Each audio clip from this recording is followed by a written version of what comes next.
Book पे जो है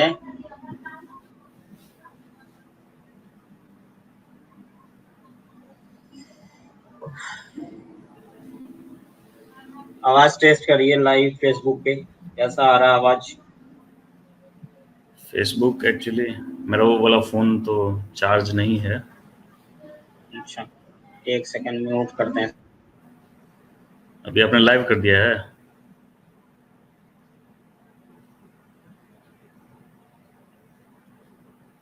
हेलो हेलो हेलो, अभी आ रही है आवाज़?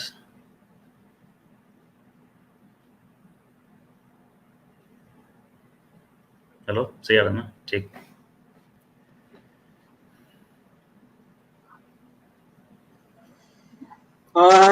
नमस्कार आप सभी को। नमस्कार। कानोक समाज टॉक शॉप में जो है लाइव हमारा सेक्शन होता है सैटरडे को, उसको लेके हम वापस आए हैं आपके लिए। और ये बेसिकली जो है हमारा करियर अपॉर्चुनिटी और बिहार में जो गवर्नमेंट फंडेड इंस्टीट्यूशंस हैं लाइक आईटीआई से लेके पॉलिटेक्निक, स्टेट यूनिवर्सिटीज और जो सेंट्रल यूनिवर्सिटीज भी फंडेड हैं उनको भी हम थोड़ा डिस्कस करेंगे, क्या क्या प्रोग्राम्स हैं, कहाँ कहाँ हैं और क्या क्या उसके डिटेल्स हैं। कोशिश करेंगे कवर अप करने का। अगर आपको कोई स्पेसिफिक क्वेश्चन हो तो आप जरूर हमें बताइएगा और हम उसका जवाब देने का भी कोशिश करते हैं। ठीक है मुकेश जी, करते हैं। जी, अभी सबसे पहले तो मैं शशिधर जी का थैंक्स बोलना चाहूँगा, क्योंकि इसमें काफ़ी डिटेल्ड लिस्टिंग करना, इकट्ठा करना, वेबसाइट का नाम डालना, प्रेजेंटेशन पीपीटी बनाना, ये मुश्किल काम था। तो इसके लिए तो पूरा आपको थैंक्स जाना चाहिए। तो अभी जी शुरू करते जी हैं। धन्यवाद जी, अभी शुरू जैसे करते कि हैं। 10th-12th का रिजल्ट भी आ गया है हमारे पास, और हम्म। हालांकि लॉकडाउन है, कई जगह पे हो सकता है ऑनलाइन क्लासेस शुरू हों, तो उसी के लिए है कि अपना हम पर्पस हमारा पर्पस ये सॉल्व हो जाएगा। हम्म। तरीके से हम ऑनलाइन काउंसलिंग टाइप हम कर रहे हैं ऑर्गेनाइज। तो जी मेरे ख्याल से शुरू करते हैं। जी।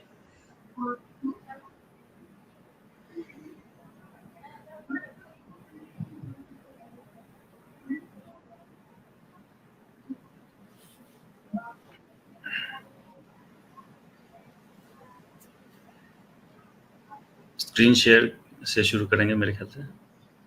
हाँ हाँ, करता हूँ।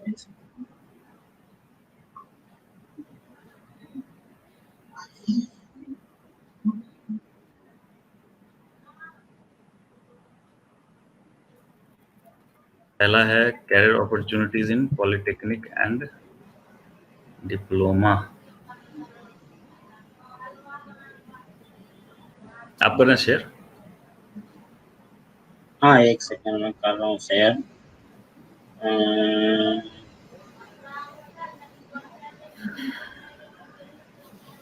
ये सेशन काफ़ी इंटरेस्टिंग होने वाला है, और मेरे ख्याल से ऐसा सेशन और कभी पहले मैंने देखा नहीं। मेरे टाइम पे अगर मुझे मुझे कोई ऐसे दिखाता तो काफ़ी हेल्पफुल रहता मेरे लिए तो। हाँ एक्चुअली क्या है कि ये हमारे समय में सही में अगर ये होता तो हेल्पफुल जरूर होता। हाँ तो हुँ, वापस आते हैं हम इस पे, कैरियर अपॉर्चुनिटीज इन आईटीआई। जी। और ये बेसिकली जो है हमने इसको कंपाइल किया पूरे बिहार में जितने आईटीआई इंस्टीट्यूट्स हैं जो लेबर हुँ, मिनिस्ट्री की तरफ से चलती है, हुँ, उसके ऊपर हम बात करने वाले। तो ये बेसिकली गवर्नमेंट फंडेड होती है और यहाँ पे लोग 10th के बाद ही जा सकते हैं। 14th ईयर मिनिमम एज होने चाहिए और अप हुँ, टू 40 मतलब 14 साल से लेकर 40 साल का कोई भी बंदा इसको कर सकता है जी। सरकारी वहां पे जाने के बाद। अब इसमें आते हैं जो है ये आईटीआई आप 10th के बाद कर सकते हैं। इसमें बहुत सारी चीजें होती है। वैसे मैंने यहाँ पे अगर आप देखें, मैंने जो रेड कलर में किया है मैकेनिक मोल्डिंग जो कुछ चीजें हैं मैंने लिखी है। वैसे है तो बहुत सारी, plastic processing, plumbing, stenography, electrician like this. इस तरीके का जो है वहाँ पे ट्रेड होता है और भी बहुत सारे 20-22 छपरा में तो 20-22 है लगभग, कई सारे में कम भी है, 4-5 भी है ऐसे ही। तो ये आईटीआई इंस्टीट्यूशन है जो 67-68 है, मतलब 37-38 है पूरे बिहार में। और जी। इसकी लिस्ट है ये बनी हुई, और ये कहाँ पे है, इसका ये कोड क्या है, ये सारी लिस्ट है बनी हुई 37-38 के आसपास जो है पूरा लिस्ट है। और इसमें कुछ वुमेन स्पेसिफिक भी है जिसमें सिर्फ जो है लड़कियां ही जा सकती है एडमिशन के लिए। और ज्यादातर कोएड है, लेकिन स्पेसिफिक जो वुमेन के लिए है उसमें सिर्फ वुमेन ही जा सकती है। अब आते हैं अगले सेक्शन में। इसमें जो है एग्जाम और रिजर्वेशन और रेसिडेंशियल वाला जो पार्ट है, एक्चुअली इसको मैं थोड़ा सा बताना चाहता था। एग्जाम जो है इसमें ये बेसिकली 300 मार्क्स का होता है, और इसमें काम कर सकते हैं शशिधर जी, मेरे ख्याल से थोड़ा बड़ा करके जूम कर देंगे उस सेक्शन को। ये एक्चुअली इतना ही अभी संभव नहीं है, बड़ा करना यहाँ पे थोड़ा सा स्टॉप कर रहा है। और इसमें गणित है, समान विज्ञान है और समान ज्ञान है। बेसिकली ये 10th तक की आपकी सारी चीजें पूछी जाएगी। और 100 पूर्णांक का होता है, 50 सवाल होते हैं, एक सवाल पे 2 अंक होता है, ऐसे करके है सिस्टम। 300 अंक का पूरा टोटल ये एग्जाम होता है। और इसी के बेसिस पे ये 2 घंटे 15 मिनट का होता है जी एग्जाम, ठीक है। और अब आते हैं रिजर्वेशन वाले पार्ट पे। तो हमारा जो है ईबीसी जो है, एक्सट्रीम बैकवर्ड क्लास, इसको 18% दिया जाता है, और पिछड़ा वर्ग को 12% दिया जाता है। और आरक्षित वर्ग की महिलाएं जो है वो 3% है, और आर्थिक रूप से जो है वो उसको जो है 10% दिया गया है, जो आप लोगों को पता है कि वो है। अनुसूचित जनजाति के लिए 18% है, और जनजाति के लिए जो है 1% है। ये थोड़ा सा मुझे समझ नहीं आया कि ऐसे कैसे है। और जब रेसिडेंशियल वाले पार्ट में ना मैं देख रहा था कुछ चीजें, इसमें एक चीज लिखी हुई है। वैसे तो सबको पता है कि रेसिडेंशियल क्या होता है, मैं एक चीज बता देना चाहता हूँ कि if anybody doing a job in Bihar itself, like कि अगर यूनाइटेड नेशन का भी कोई बंदा बिहार में नौकरी कर रहा है कई सालों से, और उसका बच्चा जो है अगर आईटीआई में एडमिशन लेना चाहता है, तो वो अपने एम्प्लॉयर से लिखा के एक आवासीय प्रमाण पत्र तत्कालिक बना के दे सकता है, और उसके बेसिस पे भी उसको भी एडमिशन मिल जाता है। ये एक पार्ट था जो मुझे बताना था। और आयु मैंने बता दी है, 14 साल से लेके 40 साल तक होता है। शारीरिक मानदंड ये है कि आपको मेडिकल फिटनेस का सर्टिफिकेट देना ही देना होगा, और वो ये खुद लेते हैं। जब आप एग्जाम क्लियर कर लेते हैं, मेरिट लिस्ट में आ जाते हैं, तो फिर जो है ये आपका जहाँ पे जो भी आप सेलेक्ट करेंगे, जैसे मान लीजिए कि आप मधुबनी से आते हैं, ठीक है, तो मधुबनी में आपने सेलेक्ट किया कि ये वाले आईटीआई में मुझे जाना है, तो वो वाला आईटीआई खुद जो है मेडिकल एग्जाम आपके लिए कंडक्ट करती है, और वहां पे फिर आपका जो है अगले फाइनल लिस्ट के लिए जो है वो चीज जारी होती है। ये है इसमें एक चीज। और उसके बाद हम आते हैं इसमें सीट्स और स्टेटस। ये थोड़ा सा मुझे बड़ा इंटरेस्टिंग लगा। ये एक्चुअली ये इतनी बड़ी चीज थी कि थोड़ा सा दिख नहीं पा रहा था इसमें, मैंने क्लब करने की कोशिश की है। इसमें अगर आप सीटिंग देखेंगे, एक्चुअली एक चीज और है मुकेश जी जो हम बताना चाह रहे थे, इसमें 1 साल और 2 साल का कोर्स होता है, ठीक है। ये भी एक ध्यान देने वाली बात है। सारे कोर्स सिमिलर ईयर्स के लिए नहीं होता है, कुछ कोर्स 1 साल के लिए भी होता है, कुछ कोर्स जो है 2 साल के लिए भी होता है। तो ये जो मैं बताना चाह रहा था, ये जो अभी आपके सामने स्क्रीन आ रही है, इसमें एक इंटरेस्टिंग चीज ये है कि अगर आप इसका डेटा देखेंगे, इसमें डेटा में ये भी लिखा हुआ है कि अभी तक कितनों ने एडमिशन लिया है, मतलब कितना सीट भरा हुआ है, ये भी है इसमें, कितनी सीट है इंस्टीट्यूट में और कितना सीट भरा हुआ है। अगर आप ये इंस्टीट्यूट वाइज जाएंगे, तो मुझे ये देख के बड़ा आश्चर्य हुआ। इसमें परसेंटेज ऑफ जो है जो ज्यादा है वो जनरल है। आपका ओबीसी, ईबीसी, एससी, एसटी नहीं है। अगर आप क्लब करके भी देखेंगे तो जनरल जितनों ने एडमिशन लिया है वो सबसे ज्यादा बनता है बाकी सबके बनिस्पत। ओके। तो ये थोड़ा सा आश्चर्यजनक मुझे लगा कि हमारे लोग जो है यहाँ पे क्यों नहीं जा रहे हैं, आखिर ऐसी क्या बात है। ये गवर्नमेंट फंडेड है, अगर हम टेक्निकली ऐसा काम कर लें कुछ इसमें से, तो शायद हमारे लिए जो है आगे कुछ अच्छी जो है चीजें हो सकती है। तो ये है बेसिकली। एक चीज और बताऊंगा मैं शशिधर जी, एक्चुअली ये क्या है ना, चलिए 10th के बाद तो है ही, लेकिन बहुत लोग इसको बीएससी या बीए के बाद भी करते हैं, जो कि अच्छी बात है, कोई खराब बात नहीं है। आपको डिग्री तो है ही, साथ ही हाथ का हुनर जो हम बोलते हैं, हाथ से काम करने का डिग्री, वो भी आपको इससे मिल जाएगा। और अगर सीट वैकेंट जा रही है तो इसका मतलब ये है कि हमारे तक इन्फॉर्मेशन है नहीं। जी सही बात है जी। नेक्स्ट सेक्शन पे तो ये सारी चीजें हैं इसमें। अब एक चीज बताइए, इसमें थोड़ा सा मैं जानना चाह रहा था जो है बेसिकली कि इसमें लोग करने के बाद क्या मतलब इसका स्कोप है, बताना चाहें तो। तो पहले ट्रेड बता देते हैं इसमें, जैसे कि ट्रेड हमारे पास अभी आपने हाईलाइटेड में तो लिखा ही था। उसके बाद फिर क्या, इलेक्ट्रिशियन है, फिटर है, इलेक्ट्रो मैकेनिक्स है, मैकेनिक है, वायरमैन है, ड्रॉट्समैन है, मैकेनिकल, ये सब बेसिकली क्या है। अभी जैसे कि मैं आपसे बता भी रहा था उस दिन, जो एक मैनेजर होता है वो बीटेक रहता है, उसके अंदर में डिप्लोमा वाले सुपरवाइजर रहते हैं। सुपरवाइजर का क्या काम होता है कि अपनी निगरानी में 4-5 लोगों से काम करवाना। अब वो जो 4-5 लोग होते हैं वो आईटीआई वाले ही होते हैं। उसमें जैसे इलेक्ट्रिशियन आ जाएगा तो बिजली का काम करेगा, वायरिंग का काम करेगा, मोटर का है तो मोटर का भी वायरिंग का काम करेगा। वो फिटर है तो फिटर का क्या काम होता है, जैसे बेरिंग फिट करना, तो उसका पूरा मेजरमेंट लेना। ये सब तकनीक जो है ना, हाथ हाथ का हुनर, बेसिकली आप उसकी और इलेक्ट्रॉनिक्स मैकेनिक है, जैसे कि इसमें टीवी, रेडियो ये सब आ जाएगा। ड्रॉट्समैन मैकेनिकल है, मैकेनिकल में बहुत सारे काम है, इसमें कई तरीके के काम है। मशीनिस्ट है, मोटर मैन है, जो मोटर का देखता है, बिजली के जितने भी मोटर होते हैं। वेल्डिंग है, वेल्डर है, फाउंड्री मैन है, जो कोई भी ढांचा बनवाएगा। प्लम्बर है, सिविल के बहुत सारे जॉब हैं इसमें।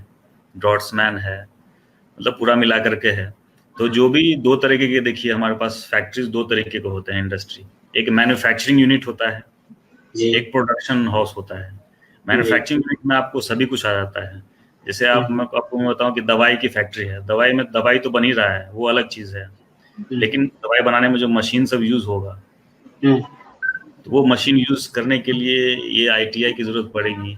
आप पावर प्लांट में है, किसी मोटर बनाने वाली कंपनी में है या कहीं भी हैं, तो आपको हर टाइम पे ये जरूरत पड़ेगी। इसका सरकारी में भी स्कोप रहता है, सरकारी में भी मैकेनिकल सिविल, ये रोड वाले में रहता है, पीडब्ल्यूडी में रहता है, कई सारे जगहों में रहता है। हालांकि उन सबका तो आजकल मैं देखता नहीं हूँ कि वैकेंसी आता है, लेकिन फिर भी प्राइवेट सेक्टर में इसका काफी स्कोप है। जो भी मैन्युफैक्चरिंग यूनिट या जो भी फैक्ट्री है, बोल दीजिए जो भी फैक्ट्री है, सब फैक्ट्री में आईटीआई वाला तो चाहिए ही चाहिए, चाहे प्राइवेट हो गवर्नमेंट हो, उसको चाहिए ही चाहिए। आप बाइक रिपेयरिंग के लिए जा रहे हैं, बाइक मेंटेनेंस के लिए, तो उसके लिए भी चाहिए। जी सही बात है। उसमें मैं ना कुछ ट्रेड्स जैसे बता रहा हूँ कि जैसे कटिंग एंड टेलरिंग भी सिखाते हैं ये लोग, प्लम्बिंग ही सिखाते हैं। तो इसके लिए आपको जो है मतलब आप खुद जो है अपना काम शुरू कर सकते हैं। ये इस तरह का जो है टेक्निकल चीज लेने के बाद, वायरमैन हो गया, उसके बाद मशीन ग्राइंडर हो गया, फिटर हो गया, ये खुद का भी काम शुरू कर सकते हैं। वेल्डर हो गया, स्टेनोग्राफी है, ये कारपेंटरी है। अब ये इस तरह का जो है चीज सीखने के बाद आप खुद जो है काम शुरू कर सकते हैं। ये भी इसमें एक चीज है। एक आध चीज मैं बता दूंगा जो बहुत इम्पोर्टेंट है। एक इलेक्ट्रिशियन आता है, एक फिटर आता है। फिटर का मतलब क्या है, काफी हाई टेक्निकल माना जाता है। इवन हम लोग जो काम करवाते हैं तो हम एक्सपीरियंस्ड फिटर ही खोजते हैं कहीं पे। रिगर भी बोलते हैं उसको। रिगर का काम होता है भारी सामान को कैसे लेके ऊपर जाया जाए, पहुंचाया जाए, बेरिंग कैसे करना है, बेसिकली सभी में बेरिंग लगता है। मशीन कैसे फिट होगा, कैसे कम जगह में जाएगा, स्पेस मेजरमेंट बहुत ही वो करना पड़ता है। तो उसका जॉब काफी स्कोप है उसमें। उसके बाद क्या, वेल्डर का काफी स्कोप है, जो मैं बता रहा हूँ फैक्ट्री सब में से देख करके, हेवी इंडस्ट्रीज में। ये 3-4 चीजें हैं। उसके बाद प्लास्टिक वाले में जो आपने बताया था, वो फाउंड्री वाला भी इम्पोर्टेंट है। फर्नेस में सारी मैन्युफैक्चर की जाती हैं। जी राइट। उसके बाद मशीन वाला आ गया, मैकेनिकल, जैसे डीजल इंजन हो गया, पेट्रोल इंजन हो गया। तो इन सब क्या क्या ये है 5-6 ऐसे जो जिसमें अपॉर्चुनिटी काफी ज्यादा है। अच्छा, ओके, मतलब उसमें आगे भी बढ़ा जा सकता है, कहने का मतलब ये और है कि आपने अगर जैसे बताया कि अपना भी काम शुरू कर सकते हैं। हाँ, अपना काम तो शुरू कर सकते हैं। ये बेसिकली ये सरकार का मोटो भी यही रहता है कि आप अपना काम शुरू कर सकते हैं बेसिकली। तो ये भी थोड़ा सा है देखने वाला। तो अब चलते हैं अगले सेक्शन में, डिप्लोमा वाले पे। ठीक है जी। ओके, तो मैं अपना पीपीटी ओपन कर लेता हूँ। अब पीपीटी जैसे कि जो टेबल है ना, उसका अगर जूम करके ही ओपन करेंगे तो मेरे ख्याल से स्क्रीन में आएगा। हाँ, तो मैं इसको एक काम करता हूँ, इसको यहाँ पे ओपन कर लेता हूँ पीडीएफ। तो स्पेशली जो टेबल सब रहता है ना, चार्ट, उसको आप मोड में ही खोलिए। हाँ, मैं पीडीएफ ओपन कर लेता हूँ, यहीं से स्क्रीन शेयर कर दूंगा, वो ज्यादा सही है। पीपीटी में थोड़ा ऊपर नीचे हो जाता है। कोई क्वेश्चन है क्या? इससे रिलेटेड अभी क्वेश्चन तो नहीं आया है कुछ भी। चलिए करते हैं अगले सेक्शन में। ये हम एप्लीकेशन विंडो, क्रोम विंडो, ठीक है। अब ये आपके सामने आ रही होगी स्क्रीन, अभी आ रही है? जी आ रही है। करियर अपॉर्चुनिटीज इन पॉलिटेक्निक और डिप्लोमा, आप जैसे जो समझना हो, पॉलिटेक्निक भी कोई समझ सकते हैं, कोई डिप्लोमा भी। सब बेसिकली ये 10th के बाद और 12th के बाद भी होता है। तो इसमें ये जी हाईलाइटेड 12th के पोर्शन बाद। ये है, हाँ, कि ये डिप्लोमा होता है और गवर्नमेंट की तरफ से जितने पॉलिटेक्निक इंस्टीट्यूशंस हैं, उसमें नॉर्मल जो ये इंजीनियरिंग वाले पार्ट होते हैं, सिविल, इलेक्ट्रिक, इलेक्ट्रॉनिक और मैकेनिकल, ये 4 तो सबको पता है। उसके बाद कंप्यूटर साइंस भी पढ़ाते हैं, कहीं पे प्रिंटिंग टेक्नोलॉजी है, टेक्सटाइल भी है, फिर अप्लाइड साइंस भी है, ह्यूमैनिटीज भी है, सेरेमिक इंजीनियरिंग भी मैंने देखा। बिहार के ही संस्थान की हम बात कर रहे हैं बेसिकली। आज हम बिहार से बाहर नहीं जा रहे, ये हमेशा याद रखिएगा। तो ये हमारा ये अभी है। अब आते हैं कि जो है इसमें जो पॉलिटेक्निक्स है, बेसिकली ये पटना में जो है 3 है। एक वुमेन स्पेसिफिक है, बाकी 2 जो है को-एड है। कटिहार में है, गया में तो है, एक वुमेन है, एक मैन है, और गोपालगंज में है, वैशाली में है, जमुई है, बांका में है, मुजफ्फरपुर में है। मुजफ्फरपुर में भी 2 है, एक वुमेन स्पेसिफिक है और एक को-एड है। और समस्तीपुर में है, हाजीपुर में है एक, वो मैं बताऊंगा, वो एक्चुअली पॉलिटेक्निक नहीं है, लेकिन उसमें जो है वही प्लास्टिक मोल्डिंग वाला जो टेक्नोलॉजी बताया जाता है वो है। बेगूसराय में है, पूर्णिया में है, छपरा में, पूर्णिया में तो काफी पुराना 1960 वाला है, छपरा में है, दरभंगा में, कटिहार में तो अभी खुला है 2018 में। तो अब आते हैं ये देखिए, जो पहली लिस्ट है ये हमारा गवर्नमेंट वुमेन पॉलिटेक्निक पटना। इसकी मैंने ये एस्टेब्लिश डेट भी डाली हुई थी, अप्रूव्ड बाय एआईसीटी। तो आप इस बात की चिंता मत कीजिए कि अगर यहाँ से आप डिप्लोमा लेते हैं तो भारत या भारत के बाहर कहीं पे भी आप नौकरी करने के लिए जो है एलिजिबल हैं, किसी तरह की दिक्कत नहीं आएगी कि आपके सर्टिफिकेट पे खास करके। तो कोई भी लोग अगर गलतफहमी में रहे कि ऐसा कुछ नहीं है, सरकारी है। और एआईसीटी जो पूरे भारत में टेक्निकल एजुकेशन को अप्रूव करती है, उसके द्वारा अप्रूव है सारे कोर्सेज और सारे पॉलिटेक्निक, खास करके जो बिहार गवर्नमेंट फंडेड है, उसकी ये वेबसाइट लिंक है। इसी तरीके से ये गर्दनी गुलजार बाग में है एक पॉलिटेक्निक पटना में। वुमेन्स उसके बाद वाला है हाँ, तो। उसके बाद आते हैं ये पॉलिटेक्निक आपको पटना में ही है। ये 1955 में सबसे पहली थी। ये कटिहार वाली जो है 2011 में आई है। तो और ऐसे ही गया में है ये। मैं एक चीज बता देता हूँ, मैं जो न्यू पटना पॉलिटेक्निक है ये काफी अच्छा माना जाता है, इसमें कैंपस भी होता है।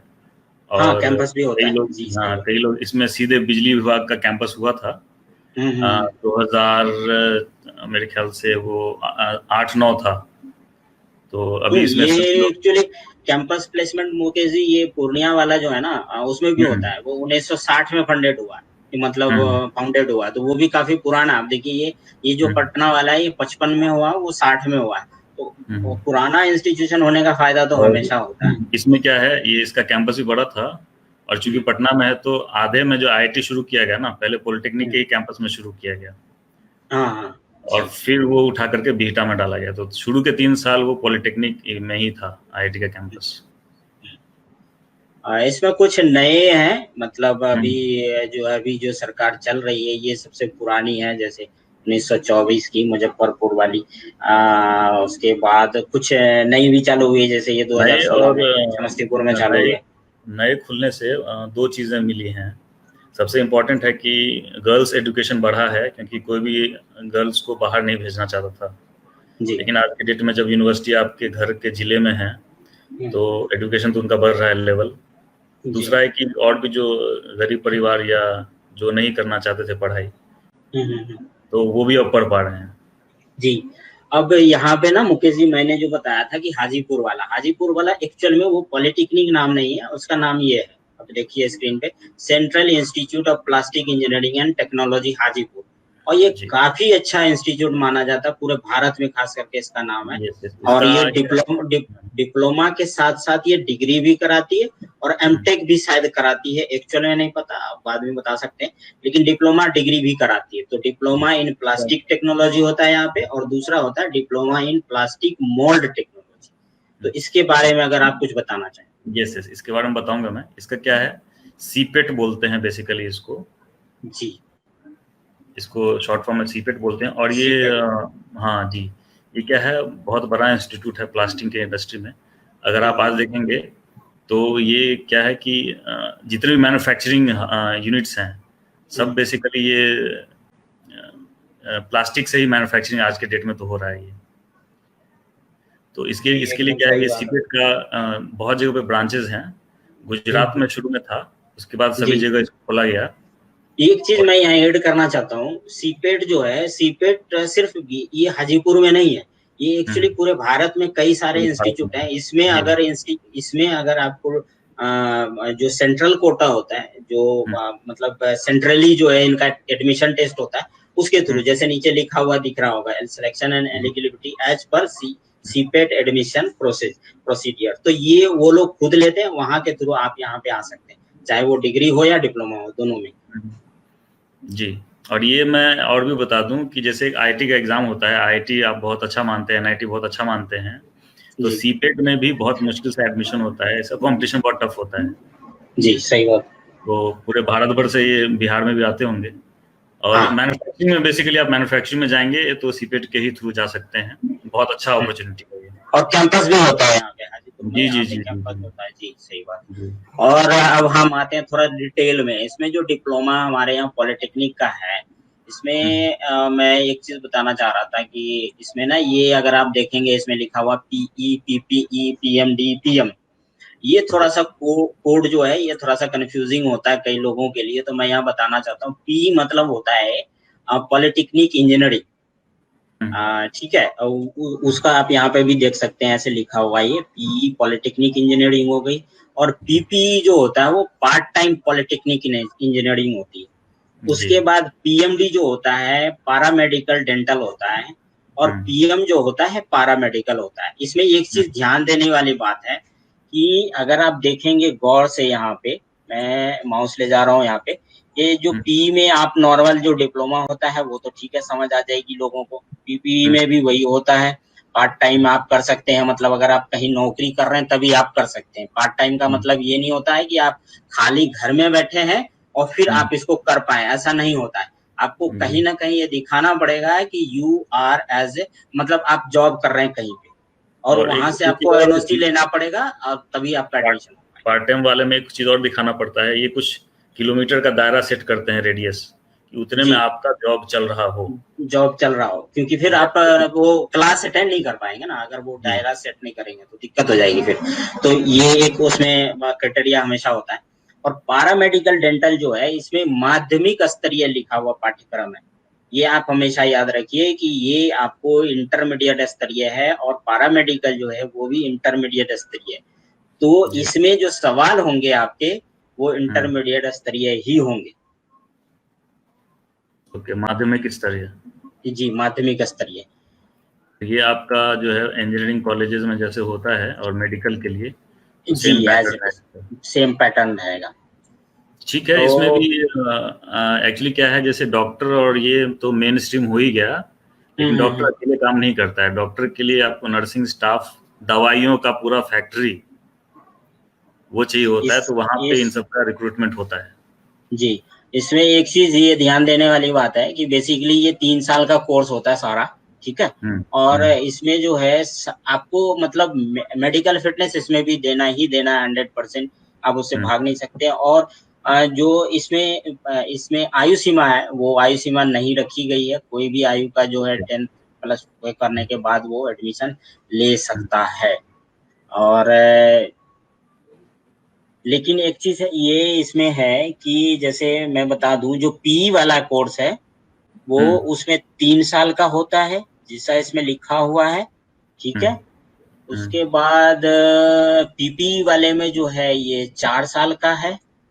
जी। जी, और ठीक है। इसका उसके परिधि बाद है किलोमीटर में, पी 50 किलोमीटर है। पीएमडी में जो है, इसमें हम्म, आपको ड्रेसर होता है, जो मेडिकल टर्म में कहते हैं, पारामेडिकल स्टाफ जो होता है ना, ड्रेसर, हम्म, कई सारी चीजें करते हैं। ड्रेसर तो लोग समझ जाएंगे मेरे ख्याल से। हम्म, उसकी बेसिकली इसमें जो है ये चीज होती है, और इसके लिए भी इंटरमीडिएट ही होता है बेसिक। और इसके अलावा जो है इसमें पाठ्यक्रम ये होता है, मैं बता दूं, पीएमडी में हम्म, डिप्लोमा इन फार्मेसी होती है, सैनिटरी इंस्पेक्टर होता है। ये मैं एक चीज गौर कर रहा था पढ़ते वक्त, कि हम्म, सैनिटरी इंस्पेक्टर जो है हमारे यहाँ कहाँ होता है, हमें मुझे ये खास करके ये पता नहीं था। तो आज मुझे ये अंदाजा लगा कि चलो ये पॉलिटेक्निक में होता है, सैनिटरी इंस्पेक्टर का काम होता है। मैं बता दूं, आप शायद आपको नहीं पता, जो यहाँ पे जैसे मान लीजिए महानगरों में साफ सफाई करते, शहरों में खास करके जो रोड पे साफ सफाई करते हैं, हाँ एमसीडीज के अंदर जो होती है उसमें 10 बंदों के ऊपर एक बंदा होता है, सुपरवाइजर टाइप आप कह लीजिए। उसका काम है ये देखना कि साफ सफाई हुई या नहीं, कहीं गंदगी फैली है, अगर मान लीजिए कि किसी तरह का छिड़काव करना हो प्रॉपर हुआ या नहीं हुआ, तो ये उसका बेसिक काम होता है। और इसकी खास करके जो शहरों में जो म्यूनिसिपैलिटी होती है वो काफी बड़े स्तर पे जो है इसका पोस्ट निकलता है, खास करके ऐसा नहीं कि 1-2 में हो जाता है। और रेलवे में भी जॉब निकलता है, लेकिन रेलवे में एक क्राइटेरिया होती है कि आप जो है वहाँ पे आपको ग्रेजुएशन केमिस्ट्री और फिर जो है सैनिटरी इंस्पेक्टर का कोर्स होता है 1 साल का, वो होगा तब आप रेलवे में जा सकेंगे। लेकिन रेलवे में कम होता है, लेकिन एक्चुअली जब आप कम लोग करते हैं तो उनका जॉब हो जाता है। मैं जितने को जानता हूँ सबने इस पे जो है जॉब ले लिए। अब अगले पे आते हैं, इसमें होता है ऑप्थेल्मिक असिस्टेंट, जो आँख के डॉक्टर के पास जो असिस्टेंट होता है वो काफी सारा काम करता है। ओटी असिस्टेंट होता है जो ऑपरेशन थिएटर में काम करता है। लेबोरेटरी टेक्नीशियन होता है, प्रयोगशाला में होता है। एक्सरे टेक्नीशियन हो गया, यहीं से जाते हैं। इसी तरीके से और भी है, जैसे डेंटल मैकेनिज्म हो गया, डेंटल हाइजीनिस्ट हो गया, एएनएम नर्सिंग भी है इसी में, केवल महिलाओं के लिए इसमें लिखा हुआ है। और staff grade A nursing course, ये भी महिलाओं के लिए है, स्पेसिफिकली कोई इसमें जो है जेंट्स नहीं कर सकता। तो ये एक चीज है। और डिप्लोमा इन फार्मेसी के लिए इंटरमीडिएट साइंस होना बहुत जरूरी है, जिसमें आपका फिजिक्स, केमिस्ट्री और अंग्रेजी के साथ जो है बायोलॉजी में उत्तीर्ण होना जरूरी है। आप फेल नहीं हो सकते, पास वाले बंदे ही जा सकेंगे उसमें। ये है इसमें। अब आते हैं अगले सेक्शन में। इसमें एक चीज है कि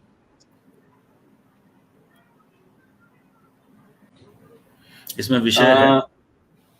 हाँ, इसमें विषय है। विषय ये है कि जैसे पी वाला कोर्स है और पीपीवी का जो टेस्ट है उसमें 2.25 घंटे का समय होता है और 450 अंक का जो है पेपर होता है। और फिजिक्स से जो है 30 सवाल होंगे, केमिस्ट्री से 30 होंगे, गणित मैथ से जो है 30 होंगे।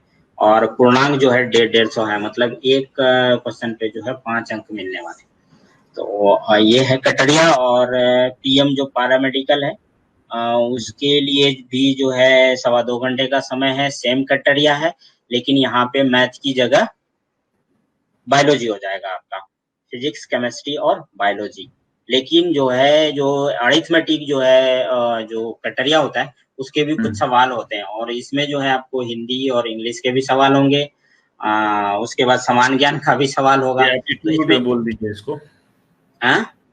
Aptitude, general aptitude. हाँ, जनरल एप्टीट्यूड होता है। तो उसमें क्या है कि समान विज्ञान में 25 अंक होते हैं, जिसका 25 सवाल होगा और 125 अंक जो है उसमें देता है। और एप्टीट्यूड कह रहे थे वो 15 सवाल होंगे, उसमें 75 होगा। और हिंदी के 15 सवाल होंगे, अंग्रेजी के 15 सवाल होंगे और समान ज्ञान के 20 सवाल होंगे।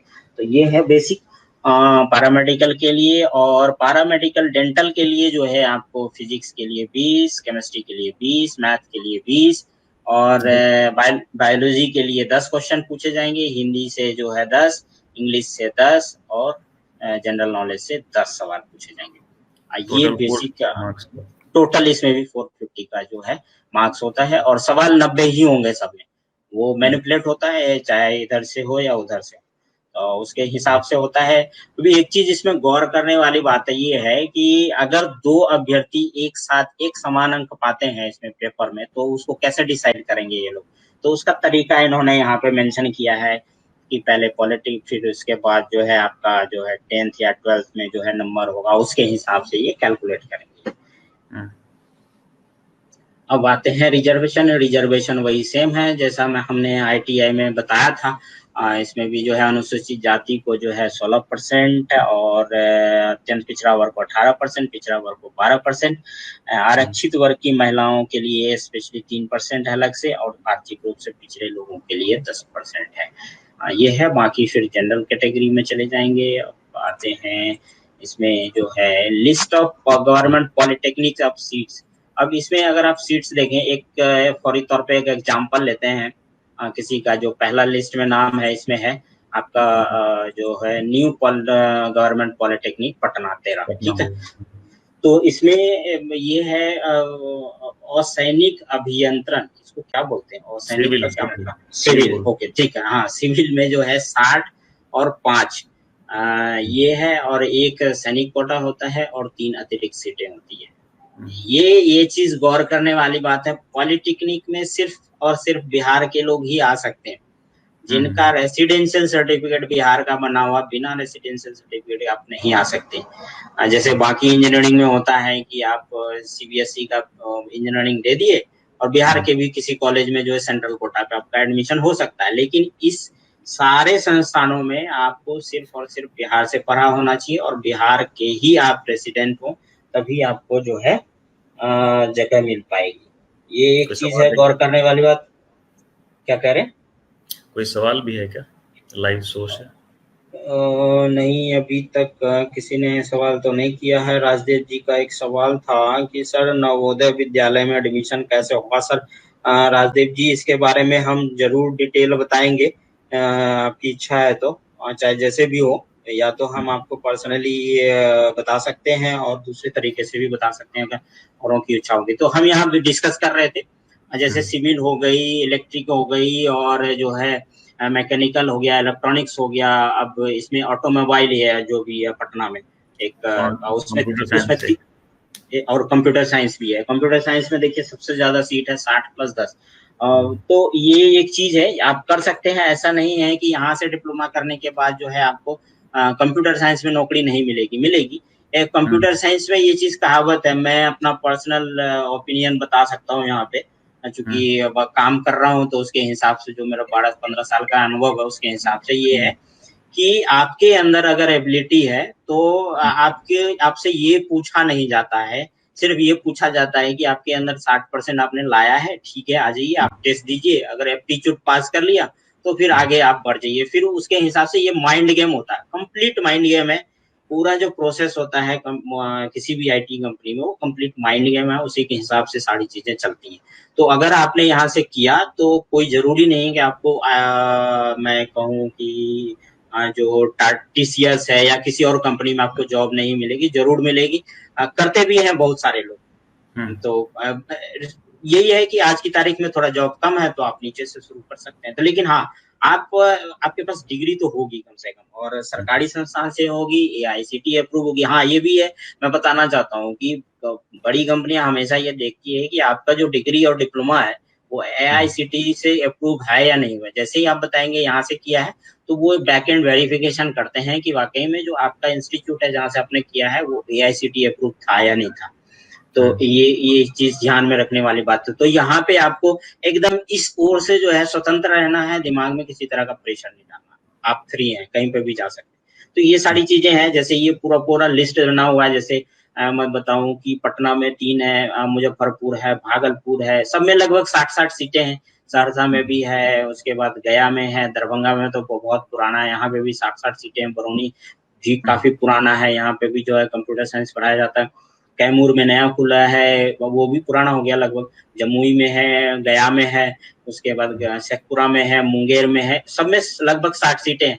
और खास करके जो है अगर आप देखेंगे इसमें, तो सब में जो है आपको जो कोर इंजीनियरिंग के 4 होते हैं मुकेश जी, इलेक्ट्रॉनिक्स हो गया, सिविल हो गया, मैकेनिकल हो गया और इलेक्ट्रिकल हो गया, ये 4 एकदम सब में मिल जाएगी। और ये समस्तीपुर भी है, मधेपुरा में है, गोपालगंज में है, बक्सर में है, वेस्ट चंपारण में है, किशनगंज में नया खुला है। उसके बाद एक ये है कि यहाँ तक का हम जो है डिस्कस कर रहे थे, ये लिस्ट जो थी ये 33, वो उसमें पी के लिए एडमिशन होता है। पी मतलब पॉलिटेक्निक इंजीनियरिंग, डिप्लोमा इंजीनियरिंग जी, डिप्लोमा इन इंजीनियरिंग। अब ये अभी स्क्रीन पे जो आपको दिख रहा है, ये पार्ट टाइम जो 4 इयर्स वाला होता है, ये है भी, ये ऐसा डिप्लोमा है, चूंकि पार्ट टाइम है इसलिए इसको 1 साल बढ़ा के 4 साल कर दिया गया।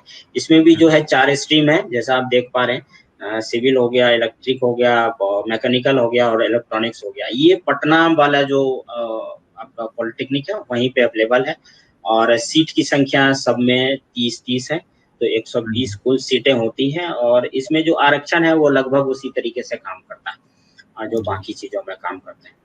तो अब आते हैं इसमें ये पैरामेडिकल की जो सीटें होती है, जैसे एएनएम मतलब जो नर्सिंग वाला पार्ट है होता है। जैसे ये देखिए भोजपुर में है एएनएम स्कूल, बिहार शरीफ में है, बाढ़ में है, पूर्णिया में है। पूर्णिया में तो अभी मेडिकल कॉलेज खुला है, वहाँ पे 50-50 सीटें हैं लगभग। बिहार शरीफ में तो 100 सीट है और 90 सीट है, ऐसा करके जो है सभी जितने भी पॉलिटेक्निक है लगभग हर जगह जो है इन्होंने सीट बढ़ाई है। और ये जो है मैं आपको बता दूं, ये 2715 सीट है आज की तारीख में। अब खुद सोच लीजिए मुकेश जी कि आप अंदाजा अगर लगाइए कि आप जब मतलब मेडिकल की या इंजीनियरिंग की तैयारी कर रहे होंगे 12th के बाद, आपको कभी सुनने में आया कि मतलब 3000 के आसपास नर्सिंग का जो है सीट हो पूरे बिहार में? ये मतलब काफी ज्यादा हम इस मामले में थोड़ा इम्प्रूव कर गए इंजीनियरिंग के भी मामले में। मैं बताऊंगा, इसमें सिर्फ अपने ही सोसाइटी का नहीं, मतलब अपने ही समाज की बात ना करें, पूरे बिहार की बात करें तो सिर्फ 2 चीजें प्रोजेक्ट की जाती हैं, या तो इंजीनियर या तो डॉक्टर। उसी के सब कोचिंग इंस्टीट्यूट हैं, सारा पैसा लोग उसी में लगा रहा है, टीचर भी पैसा उसमें लगा रहा है, स्टूडेंट के पेरेंट्स भी उसी में पैसा लगा रहे हैं। अगर लेकिन आप देखेंगे कि सक्सेस रेशियो कितना है, 1 लाख में से डॉक्टर 1 बन पाता है बिहार को पॉपुलेशन देखें तो।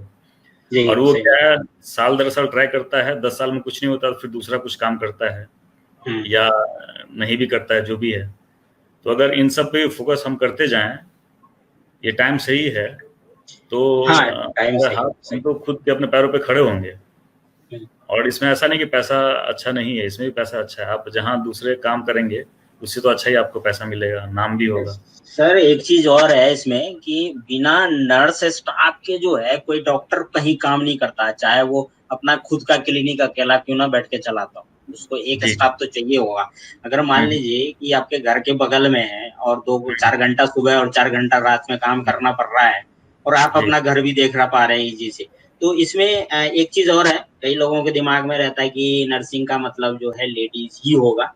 हम कहते हैं कि आप जाइए और अगर मेल भी करना चाहें तो इजीली वो कर सकते हैं। इसमें ऐसा कोई नहीं है कि महिलाएं ही करती है और महिलाएं ही सक्सेस होती हैं। अगर आपके अंदर जो है वो काबिलियत है तो आप भी अच्छे नर्स बन सकते हैं।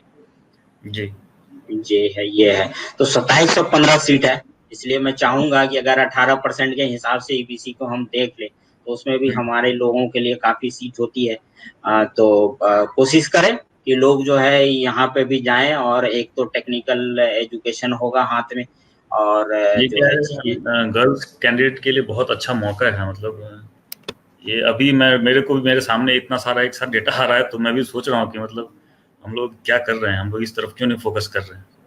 जी आप खुद देखिए कि हमारे बच्चे, मुझे लग रहा है कि इसकी भी तैयारी के लिए जो है लोगों को जो है थोड़ा प्रमोट करा जा सकता है, खास करके लड़कियों को। अगर मान लीजिए लड़कियों को थोड़ा सा वो रहता है दिमाग में कि अगर नर्सिंग है तो लड़कियां होंगी तो थोड़ा सा ज्यादा अच्छा रहता है, ठीक है, वो भी एक पार्ट है। लेकिन आप सीट देख के अंदाजा लगाइए, जब हम तैयारी कर रहे थे तो हमारे लिए ऑप्शन ही नहीं था। 2 इंजीनियरिंग कॉलेज आप क्या कर लेंगे, 2 मेडिकल कॉलेज आप क्या कर लेंगे, कहाँ जाएंगे, बड़ी मुश्किलात थी। लेकिन आज की तारीख में आप देखिए आपके पास एलाइड सर्विसेज की है और हम आपको इन्फॉर्मेशन दे रहे हैं। अगर आपको पर्टिकुलर कोई किसी जगह की इन्फॉर्मेशन चाहिए तो हम आपको जो है पूरी तरीके से अवेलेबल कराएंगे, उसका पूरा डाटा, आपको कितनी फीस होगी, कितना क्या चाहिए, और सब हम डेटा उपलब्ध आपको करा सकते हैं। इसके लिए आपको किसी काउंसलर के पास जाने की आवश्यकता नहीं है। If you need and we will provide exact data, और जहां का आपको चाहिए, जैसे चाहिए वैसे ही हम आपको देंगे। तो इसी क्रम में हम ये कोशिश कर रहे हैं। बाकी आप लोग जो है कितना है 2715 जी नर्सिंग में जी, मेरे ख्याल से इसके लिए तैयारी कितने लोग करते होंगे, बहुत कम लोग करते होंगे। ये बाहर के आ जाते हैं, सीधी जो है इसमें बाहर के लोग आते हैं। प्रॉब्लम ये है कि एक्चुअली सीट इनको भरना होता है, या तो भर देंगे या नहीं तो जो है ये खाली चला जाएगा। ये चीजें हैं कई दफा, तो ये थोड़ा सा मुश्किल है हमारे लिए। और एक्चुअली जब तक हम ये माइंड मेकअप नहीं करें, बार बार मुकेश जी हमारा यही रहता है, आप भी बात करते रहते हैं कि हमें ना किसी भी चीज के लिए माइंड मेकअप करने की बहुत ज्यादा आवश्यकता है। जब तक हम माइंड मेकअप नहीं करेंगे किसी चीज के लिए, हम आगे नहीं बढ़ पाएंगे। हमारे लिए तरीका ढूंढ के निकालना पड़ेगा कि हम सस्टेन कैसे कर सकते हैं। जी है ना। तो ये है, और ये बेसिकली ये लिस्ट है जो है ये प्राइवेट वाली है, name of private ANM school इन बिहार, इसका हम डिस्कस अभी फिलहाल तो नहीं करेंगे। तो हम आते हैं अगले सेक्शन में, ये हमारा था इसमें पैरामेडिकल, जो ये देखिए ऑप्थेल्मिक असिस्टेंट, ये आपको होता है पीएमसीएच पटना में, डीएमसीएच लहरिया सर दरभंगा में, उसके बाद एनएमसीएच नालंदा मेडिकल कॉलेज हो गया, मुजफ्फरपुर हो गया, भागलपुर हो गया, गया मेडिकल कॉलेज हो गया, ये नालंदा मेडिकल कॉलेज होगा, ये बेतिया मेडिकल कॉलेज हो गया। इसमें भी सीटें हैं ऑप्थेल्मिक असिस्टेंट के लिए। ये भी बहुत अच्छा कोर्स है। अगर लोग जाना चाहें तो जो है आंखों का डॉक्टर आप सीधे सीधी बन सकते हैं, मैं आपको बता दूं। खास करके हमारे यहाँ वही चेक करते हैं, बेसिकली डॉक्टर वही होता है। हाँ, आँख चेक करने वाला डॉक्टर वही है। अभी कॉर्पोरेट में भी आप देखिए, जैसे कि लेंसकार्ट है और भी कई सारे चश्मा बनाने वाली कंपनी है, तो सबको जरूरत पड़ती है। जी, सबको जरूरत पड़ती है। आसपास में यहाँ पे आपके जितने दुकान होंगे आंख वाले, वो भी आजकल रखते हैं। वो जो कहते हैं ना कि डॉक्टर साहब आएंगे आंख चेक करेंगे, वो एक्चुअल में डॉक्टर साहब नहीं होते, यही जो है ऑप्टोमेट्री वास्ते असिस्टेंट होते हैं, वही चेक करते हैं। उनके पास अच्छा नॉलेज होता है, मैं पर्सनल एक्सपीरियंस बता रहा हूँ, तो वो अच्छी तरीके से काम करते हैं। तो ये कोर्सेस और भी जगह होती है। तो चूंकि अभी बिहार का सिस्टम हम डिस्कस कर रहे हैं, तो बिहार पे ही फोकस करेंगे। और ये लेबोरेटरी टेक्नीशियन है, जो बेसिकली जो है क्या कहते हैं उसको, पैथ लैब वगैरह, हाँ, जिसमें खून पैखाना पेशाब चेक होता है। तो पैथोलॉजी का सारा टेस्ट होता है। हाँ, पैथोलॉजी में जहाँ टेस्ट होता है, तो ये भी उसका एक पैथोलॉजी का तो मैं और बताऊंगा। मशीन सरकार की तरफ से कई सारी योजनाओं की तरफ मशीन ले लें और खुद का दुकान एस्टेब्लिश करते हैं, तो आप देखते हैं कि गांव सब में कहाँ फैसिलिटी रहता है, कोई दूर से आता है। बहुत अच्छी बात बोली है आपने, कि एक्चुअली ध्यान आया अभी है, जो हम सामने डिस्कस कर रहे थे फोन पे, कि जो है जो खास करके पहले तो SC/ST के लिए था कुछ जो है प्रोविजन बिहार सरकार के द्वारा, लेकिन अब जो है उसमें OBC भी इन लोगों ने इंक्लूड करा है। तो उसमें ये एक चीज ये भी है कि आप अपना जो है लैब भी ओपन कर सकते हैं। अगर आप जो है अगर टेक्नीशियन हैं, अगर डिग्री होल्डर हैं, तो आप अपना ओपन कर सकते हैं। सरकार उसके लिए जो है आपको सहायता प्रदान करेंगे। 50-50% वाला हिसाब होता है, तो वो भी एक चीज है। और एक्सरे टेक्नीशियन होता है, फिर ऑपरेशन थिएटर असिस्टेंट हो गई। अच्छे खासे कोर्स है, हमें ये चीजें पता नहीं थी। मैं लिटरली मैं बता रहा हूँ, मुझे भी नहीं पता था कि इतना सारा कुछ होता है एलाइड साइंसेस में। अब यहाँ पे देखिए डिप्लोमा इन फार्मेसी है, जो उस दिन डॉक्टर साहब कह रहे थे डिप्लोमा इन फार्मेसी, आप जो पूछे थे उनसे कि क्या सवाल था, तो ये है डिप्लोमा इन फार्मेसी, जो 10+2 के बेसिस पे होता है। 60 सीटें हैं कुछ जगह पे, और यही होता है, वो डी फार्मा कहते हैं उसको। और इसको करने के बाद, जैसा डॉक्टर साहब कह रहे थे उस दिन की, जो है कोई भी मेडिकल का जो है शॉप इजीली खोल सकता है, उसको लाइसेंस मिल जाएगी। तो ये भी एक ऑप्शन है लोगों के पास, अगर उस तरफ जाना चाहें तो। सैनिटरी इंस्पेक्टर, जिसके लिए मैं बता रहा था, और डेंटल हाइजीनिस्ट होता है, डेंटल मैकेनिक्स होता है। ये सारी 810 सीटें लगभग मिला जुला के इसमें जो है पैरामेडिकल में है, इंटरमीडिएट वाले लेवल में। तो ये एक चीज है। तो ये हमने अभी जो है ये लास्ट हो गई है, तो फार्मा एंड ये सब का कंप्लीट कर दिया। हाँ, तो ये मैं अभी अब इसको क्लोज कर देता हूँ। मेडिकल वाला है मेरे ख्याल से, इंजीनियरिंग वाला बचा हुआ है। जी, एक उससे पहले मैं चाहूंगा कि जो है ये एग्रीकल्चर वाला हम जो है हमने जो है उस दिन डिस्कस भी किया था विनय जी के साथ। ठीक है, तो थोड़ा डेटाबेस जो है हम लोगों के साथ शेयर करें तो ज्यादा बेहतर होगा, ताकि लोगों को जो है जानकारी सही तरीके से जो है मिल पाए।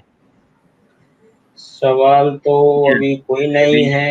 Everybody is watching, okay, let's see. ठीक है, मैं अपनी स्क्रीन एक दफा फिर शेयर करता हूँ।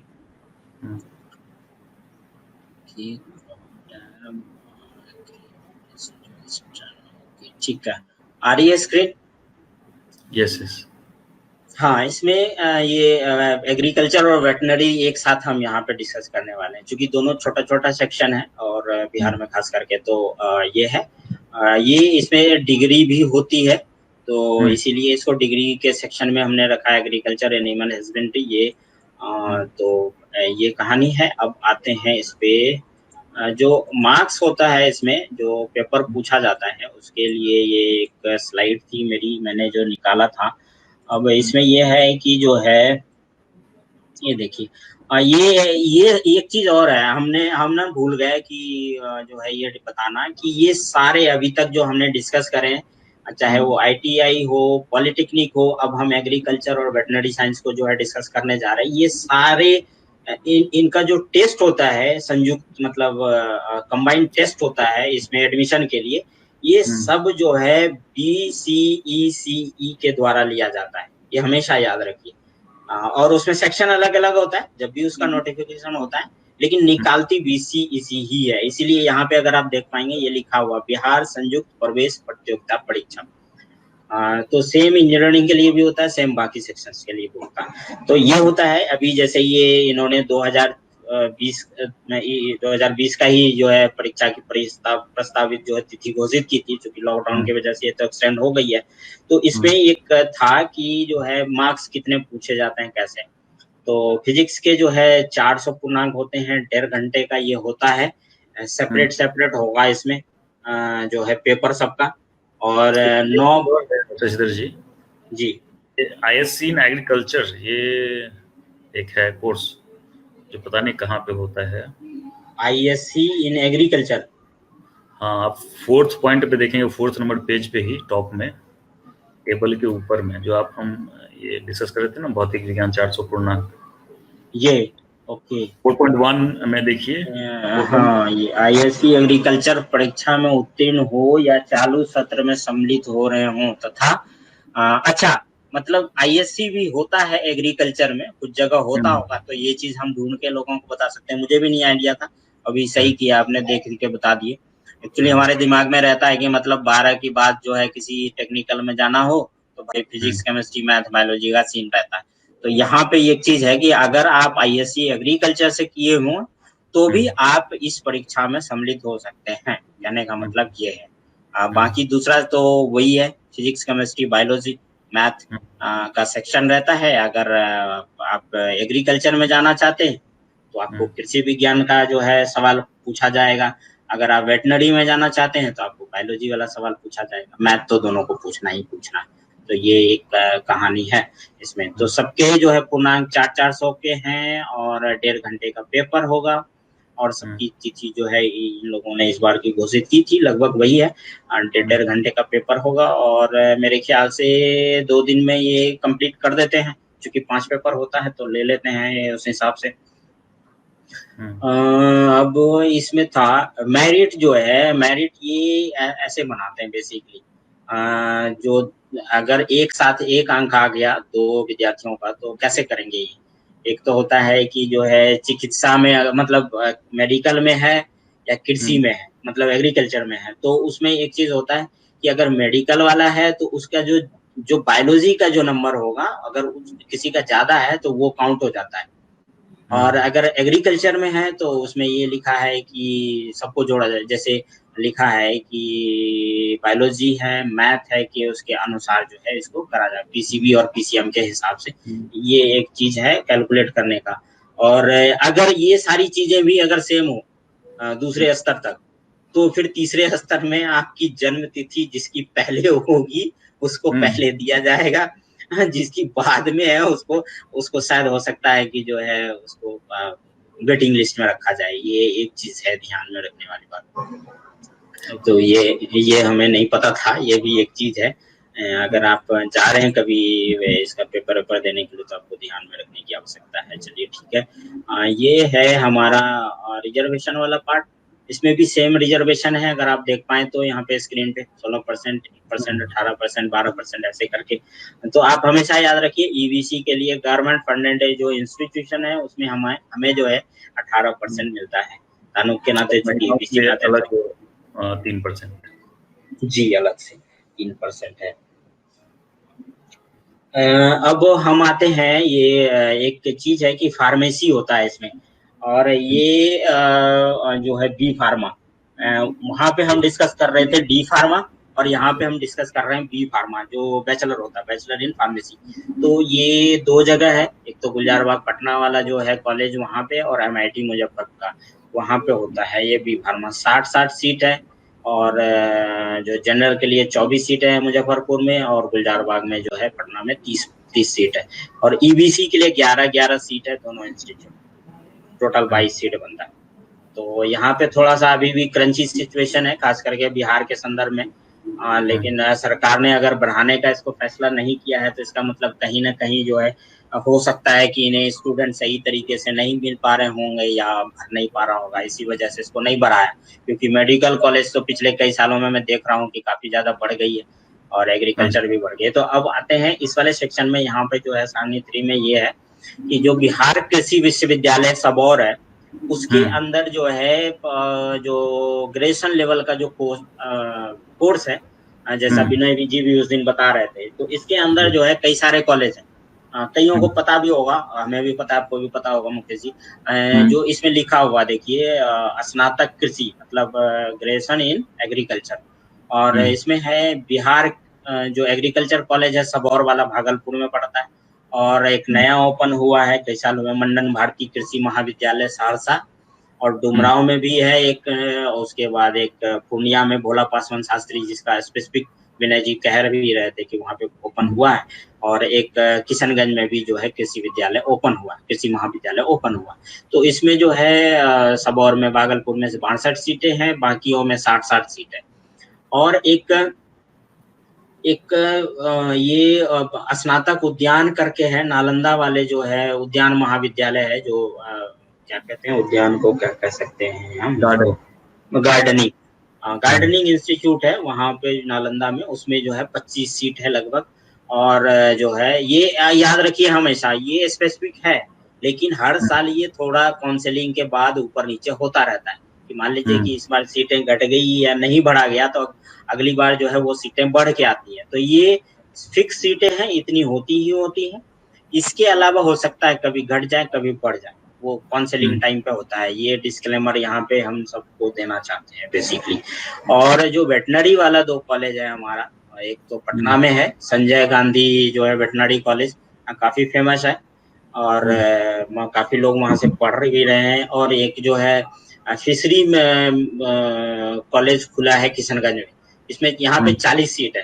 बेसिकली इसमें जो है आपको फिशरीज के, ये एक पूरे बिहार में पहला इंस्टीट्यूट है जिसमें फिशरीज को पढ़ाया जाता है। तो एक्चुअली इसके बारे में मुझे आइडिया नहीं है कि अभी क्या पढ़ाया जाता होगा वहाँ पे, लेकिन मछली के बारे में पढ़ा जाता है, इतना आप मान लीजिए। इस इंडस्ट्री में जैसे मैं बता सकता हूँ कि क्या होता है कि जैसे आपका धान का खेत है, गेहूं का खेत है, जिसमें पैडी वाला होता है स्पेशली, उसमें आप धान की खेती के साथ साथ मछली का भी पालन कर सकते हैं, क्योंकि मछली को खाने के लिए जो कीट होता है वो धान की खेती से मिल जाता है, और उसके लिए सबसे बेस्ट जगह भी है रहने के लिए वहाँ पे। जी जी जी। और धान का खेती जो है 3 महीना हो भी जाता है, और हमारे यहाँ तो चूंकि गर्मा खेती होता है किशनगंज और कटिहार पूर्णिया में, तो मेरे ख्याल से उस पानी में मछली पालन भी हो सकता है। ये एक चीज है, तो काफी अच्छी चीज है, मतलब इंटरेस्टिंग लग रहा है, कई सारी चीजें हमें पता नहीं था कि ऐसा भी और है। जैसे कि क्या है ना, आप किसी भी कॉलेज से जुड़े हैं, अगर कृषि को लेकर के, चाहे फिशरीज हो या कोई भी खेती हो किसी भी प्रकार का, तो आपको क्या वो लोग एडवाइस भी देते हैं और कई सारे कैंपेन चलाते हैं वो। उसमें हो सकता है आपको क्या है कि अच्छे सीड्स देंगे, क्रॉस्ड ब्रीड हाइब्रिड सीड देंगे, टेस्ट करने के ख्याल से। राइट। जैसे ये लोग धान का भी बीज भी बांट देते हैं, गेहूं का बीज भी बांटते हैं टेस्ट करने के लिए। आ जाएगा, जुड़ा हुआ तो रहना चाहिए। मेरे जुड़ा हुआ रहना चाहिए। जो गांव से पढ़ाई भी कर रहे हैं और ये भी कर रहे हैं, तो क्या है कि कई सारी चीजें आर्थिक रूप से तो मजबूत हो ही सकते हैं। यहाँ पे ये जो अभी स्क्रीन पे आ रही है आपको, ये भी जो है ये काफी अच्छी चीज है। इसमें ये Bihar college of physiotherapy and occupational therapy जो पटना में है, और ये गवर्नमेंट फंडेड ही है ये भी। और इसमें जो है बैचलर इन फिजियोथेरेपी होता है और बैचलर इन ऑक्यूपेशनल थेरेपी होता है। 2 तरह के थेरेपी होते हैं। 20-20 सीट है टोटल, और इसमें सेंट्रल नॉन इसका कोई अधिकार नहीं है, इसमें स्टेट सीट्स ही होती है पूरी। और जो है ईबीसी के लिए 4-4 सीट है और जनरल के लिए 10 सीट है। तो ये है। और शेड्यूल बी में आते हैं पब्लिक हेल्थ इंस्टीट्यूशन है कुछ पटना में 3-4, और उसमें जो है bachelor of medical laboratory and technology पढ़ाया जाता है, ऑपरेशन थिएटर टेक्नोलॉजी पढ़ाया जाता है, बैचलर ऑफ रेडियो लैम्जिंग टेक्नोलॉजी पढ़ाया जाता है, ऑप्थेल्मिक टेक्नोलॉजी पढ़ाया जाता है। Imaging technology, radio imaging technology. हाँ हाँ ठीक, इमेजिंग टेक्नोलॉजी। इसमें ये बेसिकली सबको पता चल रहा है। रेडियो का मतलब वही एक्सरे हो गया, ऑपरेशन थिएटर में काम करने वाले टेक्नीशियन जो होते हैं वो होता है, मेडिकल लेबोरेटरी वही पैथ लैब वगैरह में जो काम करते हैं, ऑप्थेल्मिक टेक्नोलॉजी वही ऑप्थेल्मिक असिस्टेंट जो होता है वो काम करता है। तो ये एक चीज है। और इसमें भी 20-20 सीट है टोटल, और ईबीसी के लिए जो है 4-4 3-3 करके सीट है। तो ये भी एक जो है करियर का अच्छा ऑप्शन है मेरे ख्याल से। इजीली जो है आप लोकली अपना काम भी कर सकते हैं, खास करके इसको करने के बाद अगर आप हायर एजुकेशन के लिए जाना चाहते हैं तो मैं उसके लिए फिर बताऊंगा आगे। कई सारे इंस्टीट्यूट हैं, वैसे फौरी तौर पे मैं बता दूं एम्स में भी होती है इसकी जो है पीजी लेवल पे डिग्री। जैसे आप इमेजिंग टेक्नोलॉजी ले लीजिए, ऑप्थेल्मिक ले लीजिए, इस पे पीजी लेवल पे वहाँ पे होती है, तो मुझे पता है। तो ये सारी चीजें हैं। और आते हैं शेड्यूल सी में बीएससी नर्सिंग कॉलेजेज हैं जो पटना में है और पावापुरी में है और भागलपुर में है। ये सारे मेडिकल कॉलेज में है। एक नालंदा मेडिकल कॉलेज हो गया, एक वर्धमान आयुर्विज्ञान संस्थान पावापुरी में जो है वहाँ पे है, और एक मेडिकल कॉलेज जो है भागलपुर में और वहाँ पे है। 60-60 सीटें हैं इसमें। ईबीसी के लिए जो है 11 सीट है आरक्षित, और जनरल के लिए 30-30 सीटें। तो ये एक्चुअली भागलपुर में मेरे ख्याल से नया किया गया है। ये जब अगली बार आएगा तो सीट जो है फ्रेगमेंटेशन आगे दिखेगी। तो वो ये था हमारा जो है पूरा इसमें आप कहिए एग्रीकल्चर और वेटनरी वाला। तो thank you for watching this. अब आते हैं अगले सेक्शन में। इससे पहले तो मैं एक काम करता हूँ, मैं इंजीनियरिंग वाला जो है डिस्कस किया था क्या अभी? किसमें? वेटनरी, पशु चिकित्सा पे। हाँ वेटनरी पे डिस्कस किया ना, उसमें था तो वेटनरी वाला। ठीक ठीक ठीक है, ये एक इम्पोर्टेंट एस्पेक्ट है एक्चुअली। जी बताइए। हाँ नहीं मतलब तो इम्पोर्टेंट एस्पेक्ट है एक्चुअली। हाँ नहीं, एक चीज और है मैं यहाँ पे कहना चाहता हूँ अपने सभी दर्शकों से कि अगर आपको किसी भी तरह का मन में संशय हो, सवाल हो, आप जरूर हमसे कीजिए, चाहे आज कीजिए कल कीजिए, कोई दिक्कत नहीं, हम जवाब देंगे और आपको कोशिश करेंगे जो है पूर्णतया सेटिस्फाइड करने की। और चाहे किसी तरह का इन्फॉर्मेशन हो, आपको एज से रिलेटेड है या फीस से रिलेटेड है या एंट्रेंस से रिलेटेड है, उस पे हम जो है आपको पूरी जानकारी उपलब्ध कराएंगे। हमारे पास डेटा पूरा कंप्लीट इकट्ठा हो गया है, इसकी कोई दिक्कत नहीं है। तो मैं कोशिश करता हूँ अब अगले सेक्शन में आने के लिए, जो है हमारा इंजीनियरिंग सेक्शन जो बिहार लेवल पे है। आते हैं यहाँ पे, ठीक है, आ रही होगी स्क्रीन, आ गई जी।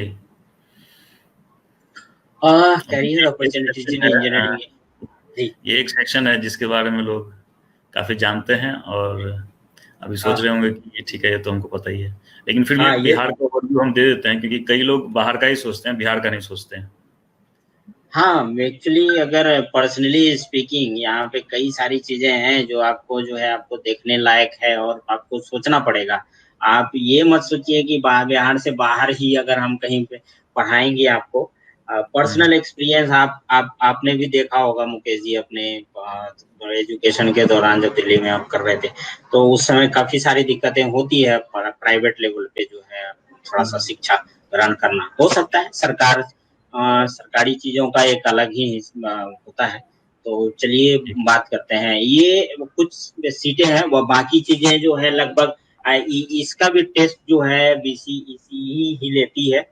और इसमें एज फैक्टर भी वही रहता है, रिजर्वेशन फैक्टर भी वही है, और जो है जो पेपर का जो है एग्जाम जो होता है कंडक्ट होता है वो भी बीसीईसी लेती है, और एग्जाम का जो फैक्टर है वही है।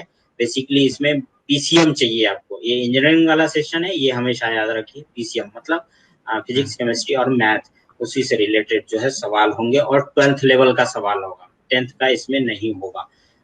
ठीक है, तो ये एक वैसा होता है। और इसमें हम एक्चुअली जैसा मुकेश जी आप कह रहे थे कि सबको पता ही है, लेकिन थोड़ा सा ओवरव्यू तो देना ही पड़ेगा, क्योंकि हम सबको कवर कर रहे थे तो धीरे इसको भी कवर करते हैं। तो इंजीनियरिंग कॉलेज में ये जो स्क्रीन पे आपको दिख रही होगी कि MIT मुजफ्फरपुर का आ रहा है और भागलपुर का आ रहा है, इसमें 300 सीट है। भागलपुर में 275 सीट जो है आपको मुजफ्फरपुर में है, 60 सीटें नॉर्मल जो है, जितनी कोर इंजीनियरिंग वाले सेक्शन है उसमें 60 सीटें लगभग, और जो कंप्यूटर साइंस और ऐसे करके कहीं कहीं जोड़ा है। जैसे मुजफ्फरपुर में एक नई चीज है, हम देखेंगे आप 5वें लाइन पे इंफॉर्मेशन टेक्नोलॉजी लिखा है, और 6ठे पे लेदर टेक्नोलॉजी। लेदर टेक्नोलॉजी आपको दूसरे किसी इंस्टीट्यूट में शायद मिले, और इंफॉर्मेशन टेक्नोलॉजी यहाँ है देखिए मुजफ्फरपुर में, लेकिन कंप्यूटर साइंस एंड इंजीनियरिंग जो है ये जो है आपको भागलपुर में पढ़ाया जाता है। दोनों में थोड़ा सा अंतर होता है हमेशा। कई बार लोग सोचते हैं कि इंफॉर्मेशन टेक्नोलॉजी मतलब वही हो गया, ऐसा कुछ नहीं है। दोनों अलग अलग चीजें हैं, दोनों का जो सिलेबस होता है लगभग अलग होता है, और बाकी जो कोर चीजें पढ़ाई जाए कि कंप्यूटर साइंस में क्या होता है, तो उसके हिसाब से दोनों में सेम होता है, लेकिन दोनों का फंडामेंटल्स अलग होता है, ये हमेशा याद रखिए आप। और ये दरभंगा कॉलेज ऑफ इंजीनियरिंग में है, उसके बाद गया कॉलेज ऑफ इंजीनियरिंग में है, ये नालंदा हो गई, उसके बाद मोतिहारी हो गई, इसके बाद जो है आपको छपरा हो गया, ऐसे बरौनी हो गया, उसके बाद कटिहार कॉलेज ऑफ इंजीनियरिंग जो 2016-17 में जो है हुआ है, उसके बाद पूर्णिया। यहाँ देखिए एक सेक्शन है सबसे राइट में देखेंगे कि आप बिल्डिंग कंप्लीट लिखा हुआ, ये बिल्डिंग कंप्लीट, ये एक्चुअली इसमें और भी लिस्ट में नाम है जो इस साल के अंत तक जो है कंप्लीट होना है, तो ये हमेशा याद रखिए। सीटें इसमें डाल दी गई है, इसके टेस्ट भी होंगे इस बार, और ये देखिए ये सारे कंप्लीट हो चुके हैं ऑलरेडी, ये रनिंग में है। Sarsa college of Katihar college, ये सारे रनिंग में है, तो इस बार इसमें एडमिशन होना है। ये देखिए ये मैं बताना चाह रहा था, नवादा में जो इंजीनियरिंग कॉलेज है वो अभी टेम्पररी कैंपस में चल रहा है, और इसका जो बिल्डिंग है वो दिसंबर 2020 तक जो है, इस बार जो है दिसंबर तक बनने की संभावना है। ये तो ये भी एक चीज है कि जो है टेम्पररी, इसमें आप देखेंगे ये टेम्पररी गवर्नमेंट पॉलिटेक्निक कॉलेज ये चला रहे हैं कहीं पे, और अगर आप डिटेल में जाएंगे तो मिल जाएगा। पता भी था कि पटना पॉलिटेक्निक में IIT चला था 3 साल तक, तो उसी तरीके से क्या है सेशन तो चलेगा, कोई दिक्कत नहीं है। हाँ, इस बार इन्होंने टेस्ट लिया है, ये सारी सीटें उसमें इंक्लूडेड है। और अगर आप देखें तो उस समय मुकेश जी जब आप तैयारी कर रहे होंगे, आपके लिए मुश्किल से 3 से 4 कॉलेजेस थे, उस समय झारखंड वाला भी हिस्सा था, लेकिन आज की तारीख में आप देखिए 38 गवर्नमेंट इंजीनियरिंग कॉलेज होने जा रहा 2020 तक, तो ये बड़ी चीज है। आप टोटल सीट देखिए यहाँ पे 9155 सीट, तो ये काफी इम्प्रूवमेंट है इस खास सेक्शन में।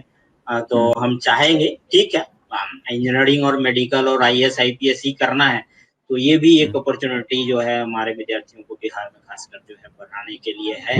तो जो है कोशिश करिए आप लोग, जो है थोड़ा मेहनत करिए, क्योंकि देखिए कंपटीशन तो धीरे धीरे बढ़ रहा है, ऐसा नहीं कि सीट बढ़ गया तो जो है कंपटीशन कम हो गया, कंपटीशन कम नहीं होने जा रहा है। दिखाऊंगा 13 नंबर जो है बख्तियारपुर कॉलेज ऑफ इंजीनियरिंग, इसको आप देखेंगे तो IIT था 13 नंबर, एक सेकंड रुकिए, हमको ओपन करने दीजिए ताकि दर्शकों को ये ध्यान रहे। 13 नंबर यहाँ है, ठीक है, बख्तियार कॉलेज है।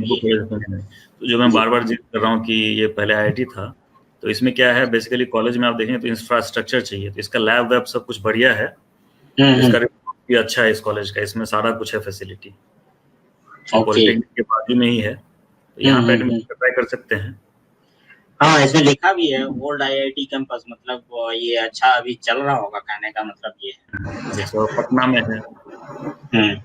तो एक चीज और है, क्या हम अब सबको जो है ये, अगर किसी को ये चाहत हो कि आप जो है थोड़ा स्टेटस इंफ्रास्ट्रक्चर के बेसिस पे बताइएगा हमें, कभी अगर हमें जरूरत पड़े तो हम बता सकते हैं उसको, नहीं मुकेश जी जी जी कि क्योंकि वहाँ पे लैब कैसा है, वहाँ पे जो है बाकी इंफ्रास्ट्रक्चर कैसा डेवलप हुआ है, वहाँ पे फैकल्टीज कैसे, हम अपनी तरफ से कोशिश करेंगे इंटरनली उसको ढूंढने की, मिल जाती है चीजें।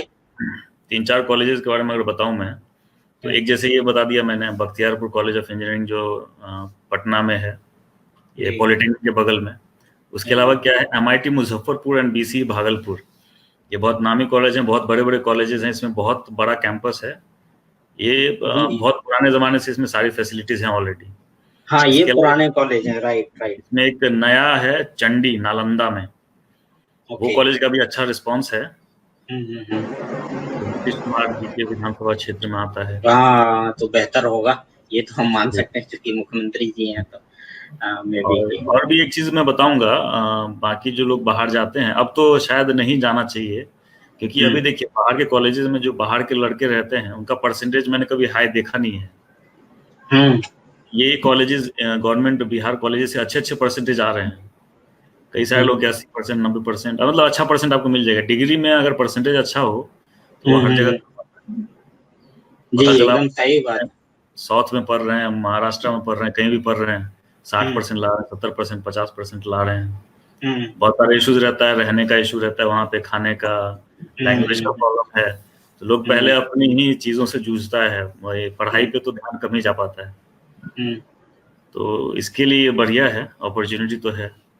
क्योंकि एक चीज है ये भी कि कोई भी मान लीजिए कि कहीं पे भी प्राइवेट कॉलेज में भी एडमिशन कराता है, तो वो सबसे पहले उसके माँ बाप तैयारी कराते ही कराते हैं। हमारे यहाँ ऐसा नहीं है कि अचानक से 12th पास किया बेटा चलो उस कॉलेज में तुम्हारा एडमिशन। मुझे नहीं लग रहा है कि वो 100 में एक आध होंगे जो करा देते होंगे। अदरवाइज तो सब कहते हैं कि तैयारी करो 2 साल, कहीं हो जाएगा, सही रहेगा।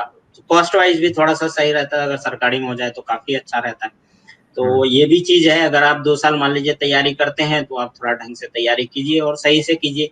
अगर किसी तरीके का गाइडेंस चाहिए तो हमारे जैसे और भी कई सारे लोग हैं हमारे साथ जुड़े हुए, हम उनसे जी। आपका जो है पर्सनल कांटेक्ट करा देंगे। अगर किसी तरीके का, चाहे ये आपको 12th में तैयारी करने की हो या पटना में कोई अच्छा इंस्टीट्यूट ढूंढने की हो, तो वो भी हम करा सकते हैं कि आप वहां पे जाइए, बेसिकली पता एक चीज कीजिए। करना और पड़ेगा श्रीधर जी, जी एक चीज देखना पड़ेगा, जैसे कि डॉक्टर MBBS एंड B.Tech बी, इन सब के जी। अलावा जो हमने बहुत सारे कोर्स दिखाए हैं जो आज तक लोगों ने हो सकता है देखे नहीं होंगे, तो उन सब हम्म। में करियर एडवाइस के लिए हमको कुछ प्रोफेशनल लोगों को ऑलरेडी है हमारे पास, और भी इकट्ठा करके फिर क्या जी है उनसे डायरेक्ट संपर्क करवा सकते हैं कि उस एरिया में कितना स्कोप है।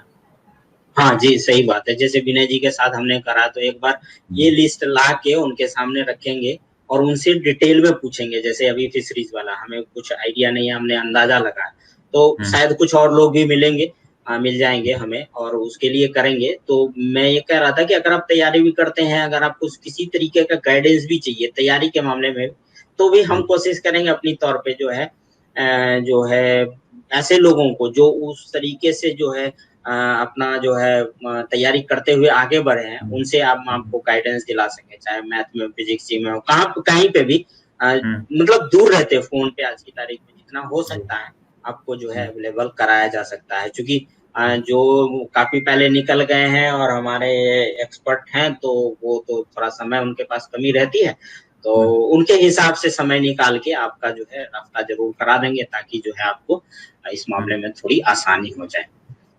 तो ये था हमारा इंजीनियरिंग सेक्शन वाला डिटेल। अब हम करते हैं मेडिकल वाले पे चर्चा। ओके ठीक है, तो ये हो गई इंजीनियरिंग वाली। अब हम मेडिकल वाले पे करते हैं। तो इसका जी, मेडिकल वाले में भी कई सारी चीजें मिलेंगी, सिर्फ MBBS नहीं है मेडिकल। जी, तो ये एकदम सही सही सही बात है। मेडिकल में आपको वो सारी चीजें मिलेगी जो हमने डिप्लोमा में भी बताया था। स्क्रीन आ रही है आपके पास? यस यस, स्क्रीन आ रहा ओके है। ठीक है, तो यही है बेसिकली। इसमें मेडिकल, डेंटल है, एग्रीकल्चर, एनिमल हस्बेंड्री, तो ठीक है हमने कर लिया चर्चा। अब इसमें आते हैं मेडिकल पे। इसमें जो मेडिकल कॉलेज है, जिस तरीके से इंजीनियरिंग कॉलेज की जो है बढ़ोतरी हुई है, उस हिसाब से जो है मेडिकल कॉलेज की नहीं हुई। बट इन रिस्पेक्ट ऑफ जो है, अगर आप 10 साल पहले की कहानी कहें उसके हिसाब से, तो मतलब एक पटना में था, एक नालंदा वाला जो है वो भी पटना में ही था। 2 कॉलेज हो गए, एक भागलपुर, एक दरभंगा, 4 मेडिकल कॉलेज हुआ करते थे। आज की तारीख में लहरियासराय में है, उसके बाद मुजफ्फरपुर में हो गया है, गया में अलग से खुल गया है एक, और IGIMS में भी हो गई है पढ़ाई, और उसकी भी डिटेल मैं बता सकता हूँ। उसमें पोस्ट ग्रेजुएट तक होता है। और एक बेतिया में गवर्नमेंट मेडिकल कॉलेज खुल गया है, एक नालंदा में अलग से पावापुरी करके मेडिकल कॉलेज खुल गया है, और पटना में एक डेंटल कॉलेज भी है जिसमें 40 सीट है बेसिकली। तो फिर भी जैसे उस दिन डॉक्टर साहब, आपको याद होगा कि मतलब 200 सीट हुआ करती थी लगभग उनके जमाने में।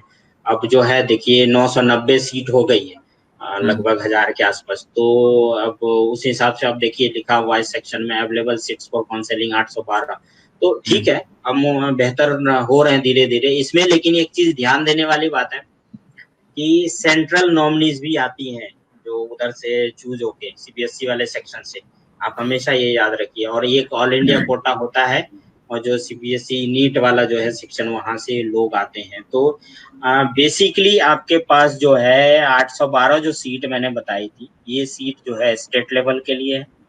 पटना में 123 सीट है, लहरियासराय में 80, और भागलपुर में 81, पटना नालंदा मेडिकल कॉलेज में 81, मुजफ्फरपुर में 81, गया में जो है 81, IGIMS में 85, बेतिया में 85, उसके बाद नालंदा में 85, और पटना डेंटल कॉलेज में 30। ये बिहार के बच्चों के लिए हो गया 812 सीट।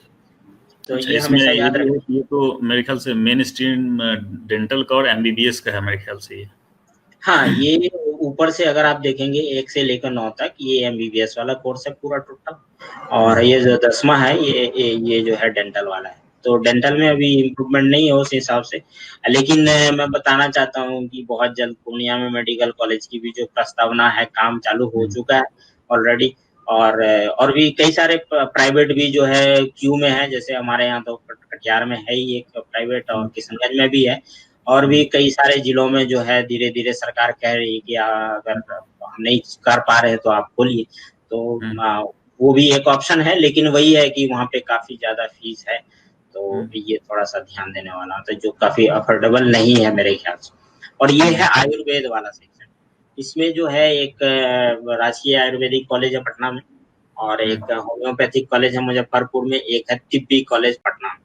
तो ये अलग अलग चीजें होती है इसमें। ये आयुर्वेदिक कॉलेज में आयुर्वेद पढ़ाया जाता है, होम्योपैथ वाले में जो है होम्योपैथ पढ़ाया जाता है। 60 सीट है मुजफ्फरपुर में, और तिब्बी कॉलेज में 30, इसमें आयुर्वेदिक पढ़ाया जाता है। तिब्बी जो एक अलग तरीके का जो है मेडिकल, इसमें भी एक्चुअली अच्छा अपॉर्चुनिटी है। इसकी तरफ ध्यान मेरे ख्याल से कम देते हैं बच्चे।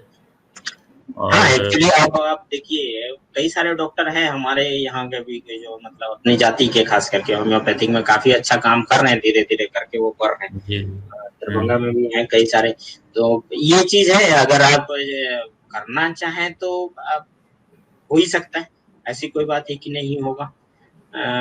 तो ये चीज धीरे धीरे क्या है, लोग रह रह के सीख भी जाते हैं कि अंग्रेजी दवा देना है, एलोपैथिक दवा देना है। तो मैं बताता हूँ आपको, आयुर्वेद सीखे हुए जो है वो आपको PHC होता है, पब्लिक हेल्थ सेंटर, जो सरकारी होता है ब्लॉक लेवल, तो उसमें उनका वैकेंसी निकलता है। और कई सारे मेरे दोस्त हैं जो आयुर्वेद में भी करके जो है वहाँ पे कर रहे हैं नौकरी PHC में। तो आप वो भी एक चीज कर सकते हैं, ये इक्विवेलेंट है MBBS के इक्विवेलेंट ही है। MBBS हो गया जो है वो बेसिक मेडिकल वाला, और आयुर्वेद हो गया, उसके बाद BHMS हो गया, ऐसे ही है ये चीजें। और यहाँ पे एक है ये स्नातक पशु चिकित्सालय, ये भी है मेडिकल के इसके अंदर आता है, किसी धारा में, बिहार पशु विज्ञान विश्वविद्यालय पटना के अंदर। तो इसमें 60 सीटें हैं।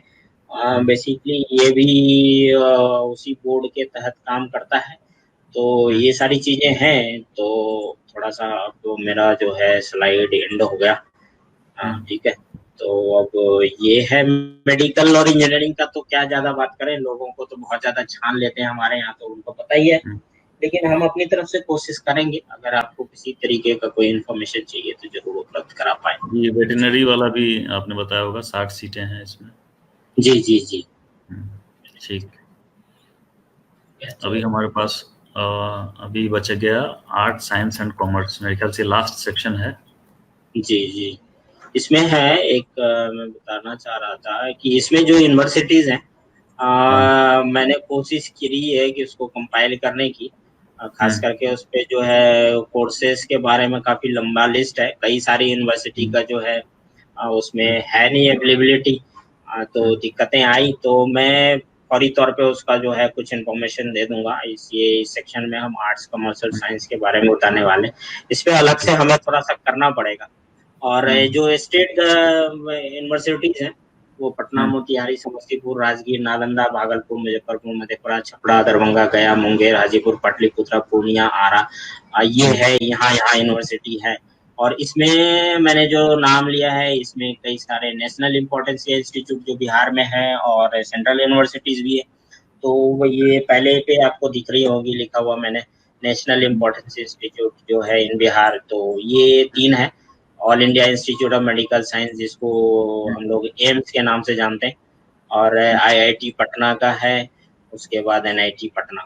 तो ये हमेशा याद रखिए कि एम्स की 6 इंस्टीट्यूट है पूरे भारत में, और इस पे जो भी MBBS या PG के लिए एडमिशन होगा वो ऑल इंडिया लेवल पे जो है होना है, और इसका अपना होता है एम्स का। तो नेशनल इम्पोर्टेंस इंस्टीट्यूट के बारे में थोड़ा बता देता हूँ मैं। एक्चुअली ये बेसिकली कॉन्सेप्ट आया है आर्कियोलॉजिकल सर्वे ऑफ इंडिया की तरफ से, वो और यूनेस्को का भी है थोड़ा सा, कि नेशनल इंस्टीट्यूट या नेशनल कोई प्लेस का नाम दे देते हैं।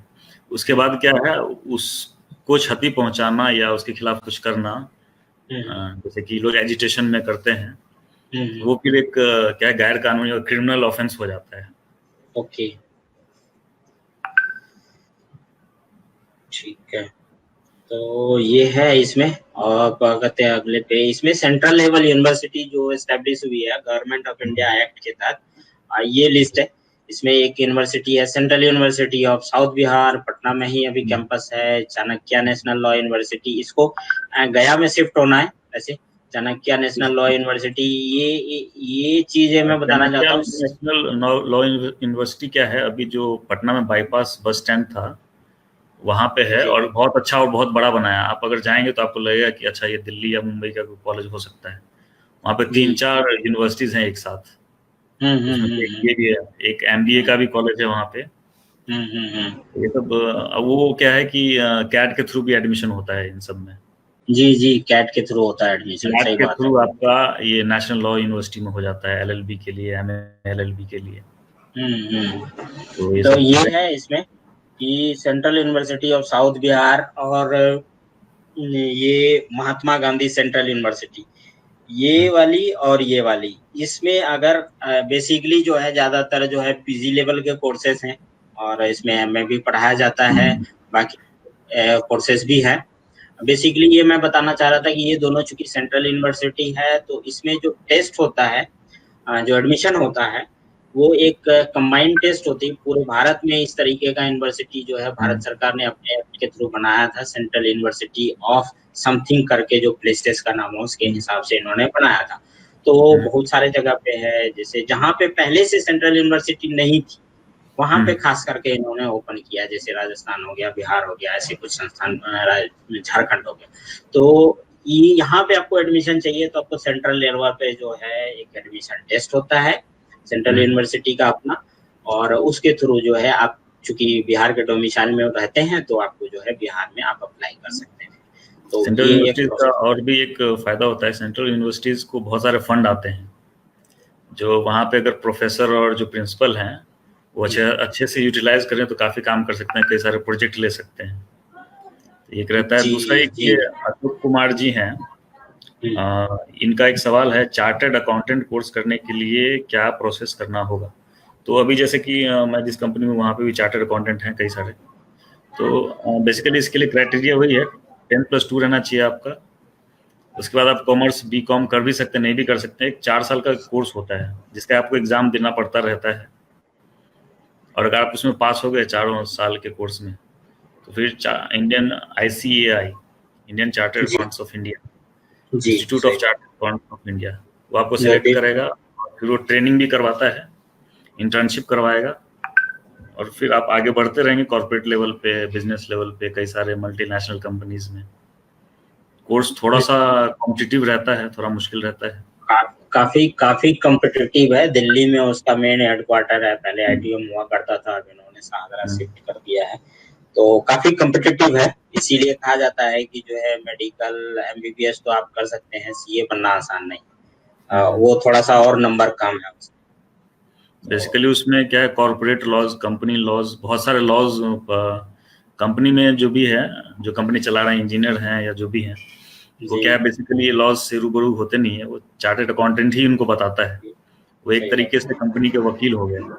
हम्म। टैक्स सिस्टम, कई सारी चीजें हैं, कई सारा डेटा रखना पड़ता है, तो हाँ, इसलिए बेसिकली इसमें जो पास ऑफ परसेंटेज कह लें इसलिए कम है क्योंकि हमेशा जो है सरकार ना कुछ जो है वो इम्प्रूव करती रहती है हमेशा किसी न किसी लॉ में, और ये हमेशा अपडेटेड है क्योंकि आप बिना अपडेटेड जो है वो हो नहीं सकते। तो जी। अपडेटेड रहने की वजह से थोड़ा सा इनको दिक्कतें होती है पास करने में खास करके। तो ये है इसमें थोड़ा सा ध्यान देने वाली बात। ठीक है। और ये अभी आपको जो है हर जगह नहीं मिलेगा, मेट्रोपॉलिटन सिटी में ही आप कर सकते हैं, जैसे दिल्ली हो गया, मुंबई हो गया, कोलकाता हो गया। यहाँ पे लोकल इसका बॉडीज है ICAI का, और उसके थ्रू आप रजिस्टर कर सकते हैं और आप अपनी पढ़ाई जो है वहाँ पे कर सकते हैं। तो जी। ये है, ये हमेशा ध्यान रखिए, आपको किसी पटना में आपको नहीं मिलेगा। तो उसके लिए फिर आपको रजिस्ट्रेशन चाहे दिल्ली कराएं या कलकत्ता कराएं, वहाँ कराना पड़ेगा, पेपर देने के लिए वहाँ जाना पड़ेगा। ये हमेशा याद रखिए। तो ये सब जगह मेरा एक अवेलेबल दूसरा सवाल भी आ गया, है। जैसे कि आप देसी भाषा में बोलते हैं अमीन, जी अमीन जी का मतलब कैसे करें, जो जमीन का जो मेजरमेंट होता है। जी सही बात है। अभी BCEC के वेबसाइट पे देख रहे थे कि अमीन वाला जो है काफी ज्यादा उसका वैकेंसी भी निकला हुआ। तो अमीन का जो कोर्स है उसके बारे में बहुत ज्यादा डिटेल तो मुझे पर्टिकुलरली नहीं पता है कि कैसे होता है। बता देंगे, इनको थोड़ी सी जानकारी दे देंगे हम। तो अभी थोड़ा सा हम डिस्कस कर लेते हैं इस पे, यूनिवर्सिटी वाले सेक्शन पे। ये जो सेंट्रल यूनिवर्सिटी थी जिसको गवर्नमेंट ऑफ इंडिया एक्ट के तहत जो बनाया गया है, इसमें कुछ जैसे एक समस्तीपुर में है सेंट्रल एग्रीकल्चर यूनिवर्सिटी। इसमें भी एडमिशन अगर आपको चाहिए तो सेंट्रल एग्रीकल्चर यूनिवर्सिटीज के तरफ से जो कंबाइंड टेस्ट होता है वहां से आपको पास होके आना पड़ेगा। यहाँ पे भी जो है ग्रेजुएशन से लेके PG तक के कोर्सेस अवेलेबल हैं। और एक नालंदा यूनिवर्सिटी है, ये सेल्फ है, और यहाँ इसका खुद का टेस्ट होता है, और यहाँ पे PG से ही जो है कोर्सेज शुरू होते हैं। तो आप MA में जो नॉर्मल आर्ट्स के पेपर्स होते हैं, अप्लाइड साइंसेस होते हैं, और सोशल साइंसेस के सब्जेक्ट जो मिलेंगे आपको यहाँ पे मिलेंगे। अच्छा यूनिवर्सिटी, और लोग चाहें तो जा सकते हैं, ऐसी कोई बात है। और चाणक्य नेशनल लॉ यूनिवर्सिटी भी जो है वहाँ पे भी जो अगर आपको एडमिशन होगा, वो नेशनल लॉ यूनिवर्सिटी का अपना एक कंबाइंड है। हर जगह इन्होंने यही एक्ट के थ्रू बनाया था। तो जहाँ पे लॉ यूनिवर्सिटी नहीं थी, हर स्टेट में इन्होंने अलग से बना दिया। तो ऐसा नहीं है कि चाणक्य नेशनल लॉ यूनिवर्सिटी अपना टेस्ट लेती है, वो जो कंबाइंड टेस्ट होता है हर नेशनल लॉ यूनिवर्सिटी का, उसके हिसाब से, जैसे IIT का होता है, हर बार एक IIT अपनी तरफ से टेस्ट लेती है और सब IIT उसको जो है फॉलो करते हैं एडमिशन कराने, वैसे यहाँ होता है। तो एक बॉडी है वो कंबाइंड टेस्ट लेती है, उसके हिसाब से आपको LLB, मैं ये LLM, MBA अशोक कुमार जी के सवाल भी देख रहा था मैं, तो क्या है ये 6 महीने का कोर्स बता रहे हैं, डिप्लोमा 10+2 के बाद। ओके। और फिर अमानत, लैंड सर्वेयर इंग्लिश में बोल लीजिए, हिंदी में अमानत बोलते हैं इसको। जी जी सही बात। तो ये है। जो स्टेट टेक्निकल यूनिवर्सिटी है 3, जो बिहार सरकार ने जो है इसको एस्टेब्लिश किया था। एक है बिहार एग्रीकल्चर यूनिवर्सिटी भागलपुर में, आर्यभट्टा नॉलेज यूनिवर्सिटी जो आप कह रहे थे अभी कि कई सारी यूनिवर्सिटी है वहाँ पे बस अड्डे के पास पटना में, ये भी वहीं पे है। और एक बिहार एनिमल साइंस यूनिवर्सिटी है जो समस्तीपुर में। तो ये है, और इसको मैं डिटेल में थोड़ा अभी बताता हूँ।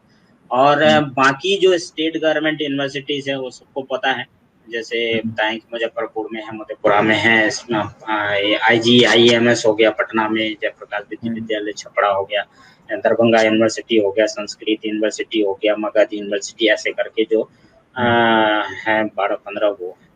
तो अब आता है जो all India institute of medical sciences है, इसमें जो कोर्सेस हैं ये देखिए मैंने लिखा हुआ है। MBBS होता है, और इसमें PG, MD, MS, DM, MCH भी होता है, और नर्सिंग भी होती है इसमें, BSc नर्सिंग जी। और BSc फिजियोलॉजी भी होता है। तो ये भी ध्यान रखने वाली बात है कि अगर आपको एम्स से नर्सिंग करना है तो हो सकता है कि अगर आप एम्स में नर्सिंग का टेस्ट दे रहे हैं तो बिहार में भी, पटना में भी आपका एडमिशन हो सकता है, चाहे वो स्टेट कोटा पे हो या सेंट्रल कोटा पे। जी, ये क्या है थोड़ा दानापुर से और आगे है, बाहर की साइड में है पटना से, ये एम्स। आते हैं ये आईआईटी पटना, सबको पता है वही जो कहानी है। आईआईटी का अपना कंबाइंड टेस्ट होता है, उसके थ्रू आपका एडमिशन होगा, स्टेट वाला कोटा। अब बीटेक, एमटेक और एमएससी भी होती है इसमें। अगर कोई जाना चाहे तो मैं ये स्पेशली बताना चाहता हूँ कि एमएससी के जो कोर्सेस होते हैं आईआईटीज में, बहुत अच्छा कोर्स होता है। इसका कोर्स करिकुलम मैंने खुद देखा, बहुत ही अच्छा है। सारे आईआईटीज में लगभग होते हैं। और ये इसका कोर्स बहुत ही अच्छा होता है। टेस्ट भी हाई लेवल का होता है। आप ऐसा मत लीजिए इसको कि नॉर्मल हो, बिना मैथ के तो आप जो है इसका टेस्ट पास नहीं कर सकते हैं किसी भी तरीके से, संभव नहीं है। और स्टैट्स बहुत बढ़िया चाहिए इसके लिए, ये हमेशा याद रखें। और पीएचडी के भी कई सारे कोर्सेस होते हैं, लाइफ साइंसेस में भी होते हैं, अप्लाइड साइंसेस में भी कराते हैं। तो ये है। और उसके बाद आते हैं एनआईटी। जोड़ दूंगा मैं कि एमटेक जैसे आप कर रहे हैं या पीएचडी कर रहे हैं, तो उसमें क्या है, गवर्नमेंट का स्कॉलरशिप मिलता है, अच्छा खासा मिलता है। मेरे टाइम पे 25,000 था, फिर वो बढ़ के 28,000 हो गया, अभी शायद 32,000 मिल रहा है पीएचडी के लिए। और एमटेक में भी करीब उस टाइम पे 12,000 था, अभी और उसका भी बढ़ा दिया, 18,000 या ऐसे कुछ कर दिया है। तो वो भी एक बात है कि अगर आपको एजुकेशन लाइन में जाना है तो एमएससी पीएचडी तो करना ही पड़ेगा। आजकल बिना पीएचडी के तो कोई भी गवर्नमेंट कॉलेज आपको लेगा नहीं, कहीं पे भी नहीं लेगा। गवर्नमेंट कॉलेज तो लेगा ही नहीं, प्राइवेट कॉलेज भी नहीं लेगी आपको बिना पीएचडी के।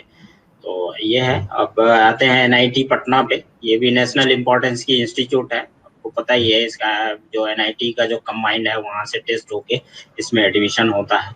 यहाँ पे भी जो बीटेक एमटेक होता है नॉर्मल, बाकी जो इंजीनियरिंग कॉलेज में होते हैं इसी तरीके, लेकिन यहाँ पे बीएससी भी होती है एनआईटी में एमएससी के साथ। जो आईआईटी में बता रहा था मैं कि वहाँ पे केमिस्ट्री मैथ फिजिक्स से जो है पीजी कर सकते हैं आप एमएससी।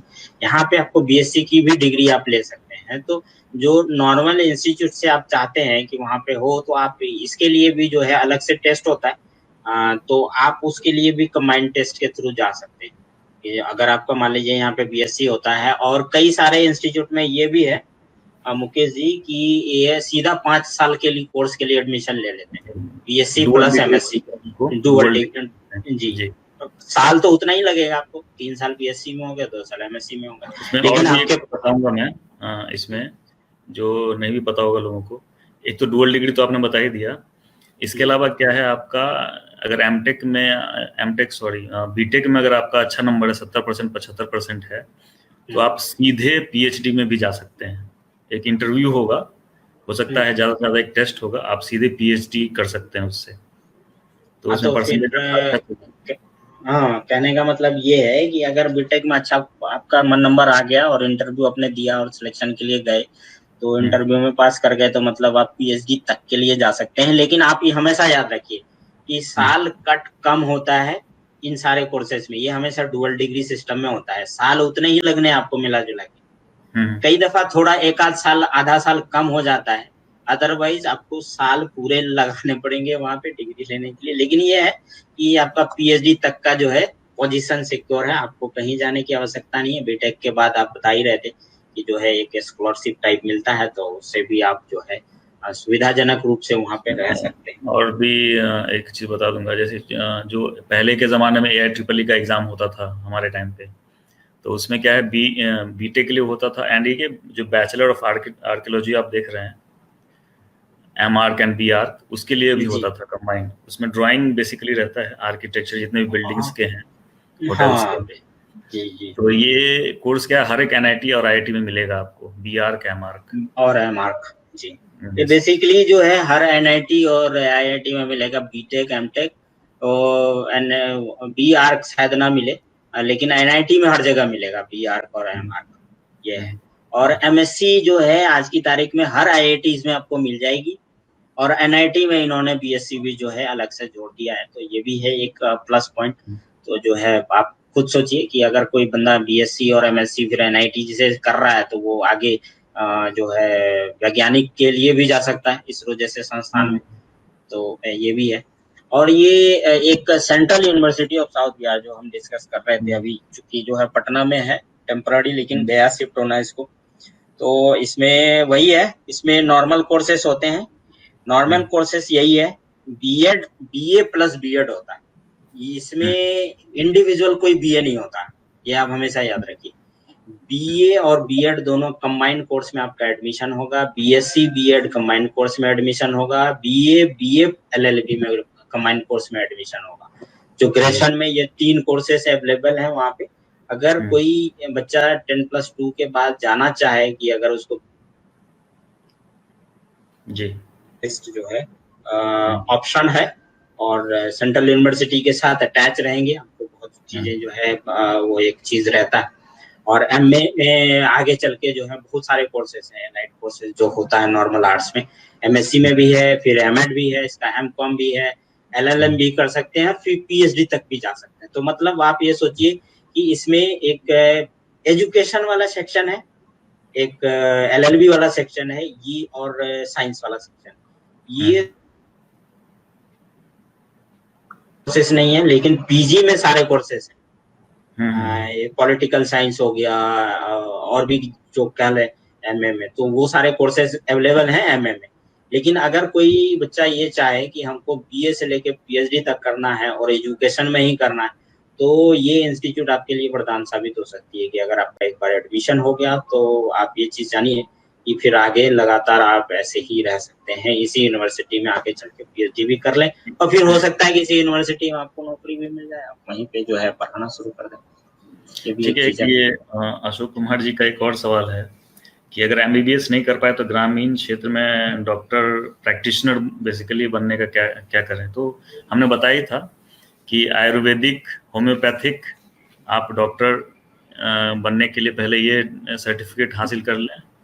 इसके लिए सीट्स तो अवेलेबल हैं ही, होम्योपैथी, आयुष, आयुर्वेदिक। हम तो यही सजेस्ट करेंगे। अदर देन दिस क्या है, कई लोग फार्मा करके भी डी फार्मा करके भी प्रैक्टिस करने लगते हैं विद एक्सपीरियंस। हाँ, वो एक्चुअली जो है लॉजिकली सही नहीं है और लीगली भी सही नहीं है, क्योंकि आपके पास फार्मा की डिग्री है और आप वैसे नहीं कर सकते। बेसिकली मुझे लग रहा है इनका सवाल जो है आरएमपी को लेके है। एक होता है गवर्नमेंट टर्म होता है रजिस्टर्ड मेडिकल प्रैक्टिशनर। मुझे एक्चुअल में नहीं पता कि वो कैसे होता है, लेकिन एक आपको लाइसेंस टाइप मिल जाती है नंबर, तो आप उसको जो है एज ए प्रैक्टिस कर सकते हैं। लोग करते भी हैं, कई सारे पुराने लोग कर रहे हैं, लेकिन आज नए दौर में तो कोई नहीं कर रहा, मैं ये कह सकता हूँ। जी, सीट्स तो हेमोपैथी में हो, अगर आयुर्वेदिक में हो, मतलब मेरे ख्याल से 60 सीट्स थी अवेलेबल पूरे बिहार में।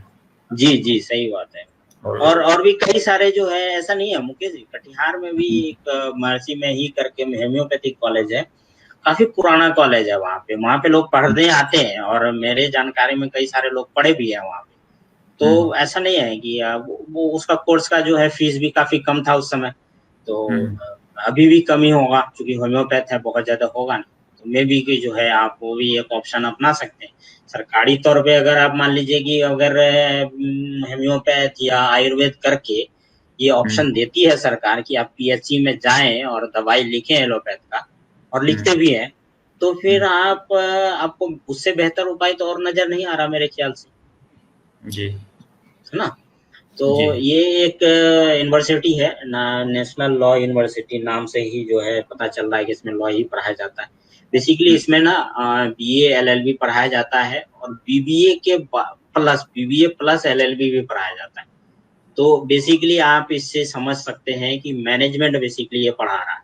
पीजी डिप्लोमा भी कराता है और एलएलबी एलएलएम भी कराता है, एलएलडी भी कराता है। एलएलडी का मतलब हुआ कि जो है डिप्लोमा होता है, और पीएचडी भी कराता है। तो ये बेसिकली जो है लॉ पे मैनेजमेंट का जो है कोर्स आप इंक्लूड कर दिया है इन्होंने, थोड़ी सी पिक करके, ताकि जो है अगर जैसे आप कह रहे थे कि कॉर्पोरेट में थोड़ा सा होता है इस चीज को लेके, तो अगर मान लीजिए कि कोई बीए प्लस एलएलबी किया है, तो वो मेरे ख्याल से लॉ ऑफिसर इजीली जो है किसी भी कॉर्पोरेट फर्म में आराम से बन सकता है। अभी मैं देख रहा हूँ जो अपना बीपीएससी है, वो हर साल कई सारे जजेस और कई सारे चीज़ों का गवर्नमेंट पे लॉ वालों का रिक्रूटमेंट हो रहा है, बहुत हो रहा है।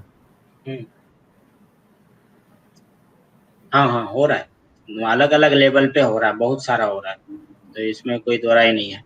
और ये है सेंट्रल एग्रीकल्चर यूनिवर्सिटी। इसमें भी जो है सेंट्रली एक टेस्ट होती है, उसके थ्रू जो है इसमें आप एडमिशन ले सकते हैं। यहाँ पे भी जो है ये एग्रीकल्चर में बीटेक होती है, एग्रीकल्चर में ही एमबीए होती है, एमटेक होती है, एमएससी भी होती है, पीएचडी भी आप कर सकते हैं और बीएससी ऑनर्स भी कर सकते हैं और ये फॉरेस्ट्री साइंस भी कर सकते हैं, एमएफएससी। तो ये है कोर्सेस अवेलेबल जो आपको सेंट्रली जो है टेस्ट के थ्रू आना पड़ेगा। और ये जो मोतिहारी में सेंट्रल यूनिवर्सिटी है, यहाँ पे बीटेक भी होती है, एमबीए भी होती है, एमटेक होती है, पीएचडी, एमफिल, एमए, बीएससी, ऐसे बीए ऑनर्स भी होता है इसमें। तो ये भी है एक ऑप्शन आपके लिए। सेंट्रल यूनिवर्सिटी भी है तो बेहतर रहेगा मेरे ख्याल से। और ये नालंदा यूनिवर्सिटी जिसकी बात मैं कर रहा था, इसमें जो है एमए में बहुत सारे कोर्सेस हैं, ये भी कराती है। पीजी डिप्लोमा और सर्टिफिकेशन, पीजी डिप्लोमा सर्टिफिकेशन में वो होता है जैसे मान लीजिए कि जो है ट्रांसलेशन का काम हो गया, इंग्लिश राइटिंग हो गई, हिंदी राइटिंग हो गई, इस तरह के का ये ना पीजी डिप्लोमा और सर्टिफिकेट कराते हैं। और एमएससी के भी और बहुत सारे कोर्सेस हैं, पीएचडी तो सब में है लगभग अवेलेबल। तो अगर कोई फुल टाइम करना चाहे तो बेहतर ऑप्शन है। और ये यूनिवर्सिटी है बिहार एग्रीकल्चर यूनिवर्सिटी सपोर्ट, जिसको बिहार सरकार ने एस्टेब्लिश किया था। इसमें बीटेक, एमएससी, बीएससी, पीएचडी और बैचलर वेटनरी साइंस होता है। तो ये है कोर्सेस। और एग्रीकल्चर और इसमें मैं बता दूं कि इस यूनिवर्सिटी के अंदर ये सारे कॉलेजेस हैं आज की तारीख में।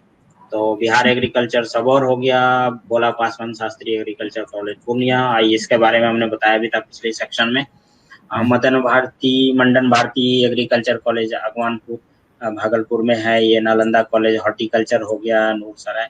उसके बाद ये कलाम एग्रीकल्चर कॉलेज किशनगंज, जिसमें वो फिशरीज वाली हम बात कर रहे थे।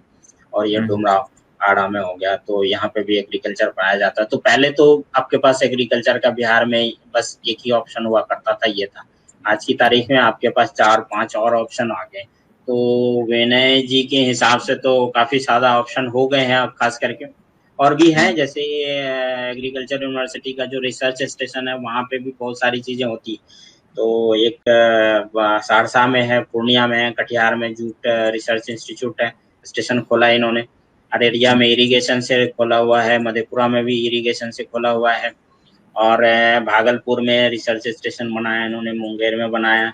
तो अगर आप एग्रीकल्चर में जाते हैं तो वाकई में बहुत सारा ऑप्शन है आपके पास। आप इन सारे रिसर्च स्टेशन में खुद भी जो है नौकरी पे लग सकते हैं इजीली, क्योंकि सरकारें तो ढूंढती है हमारे पास कैंडिडेट होने चाहिए, लेकिन उन्हें कैंडिडेट मिलती नहीं है ऐसे सेक्शंस में।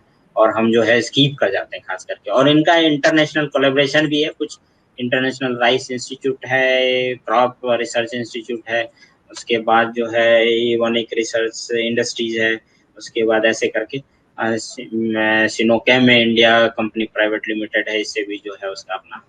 और ये यूनिवर्सिटी है आर्यभट्टा नॉलेज यूनिवर्सिटी, जो आप कह रहे थे बस स्टैंड के पास पटना में।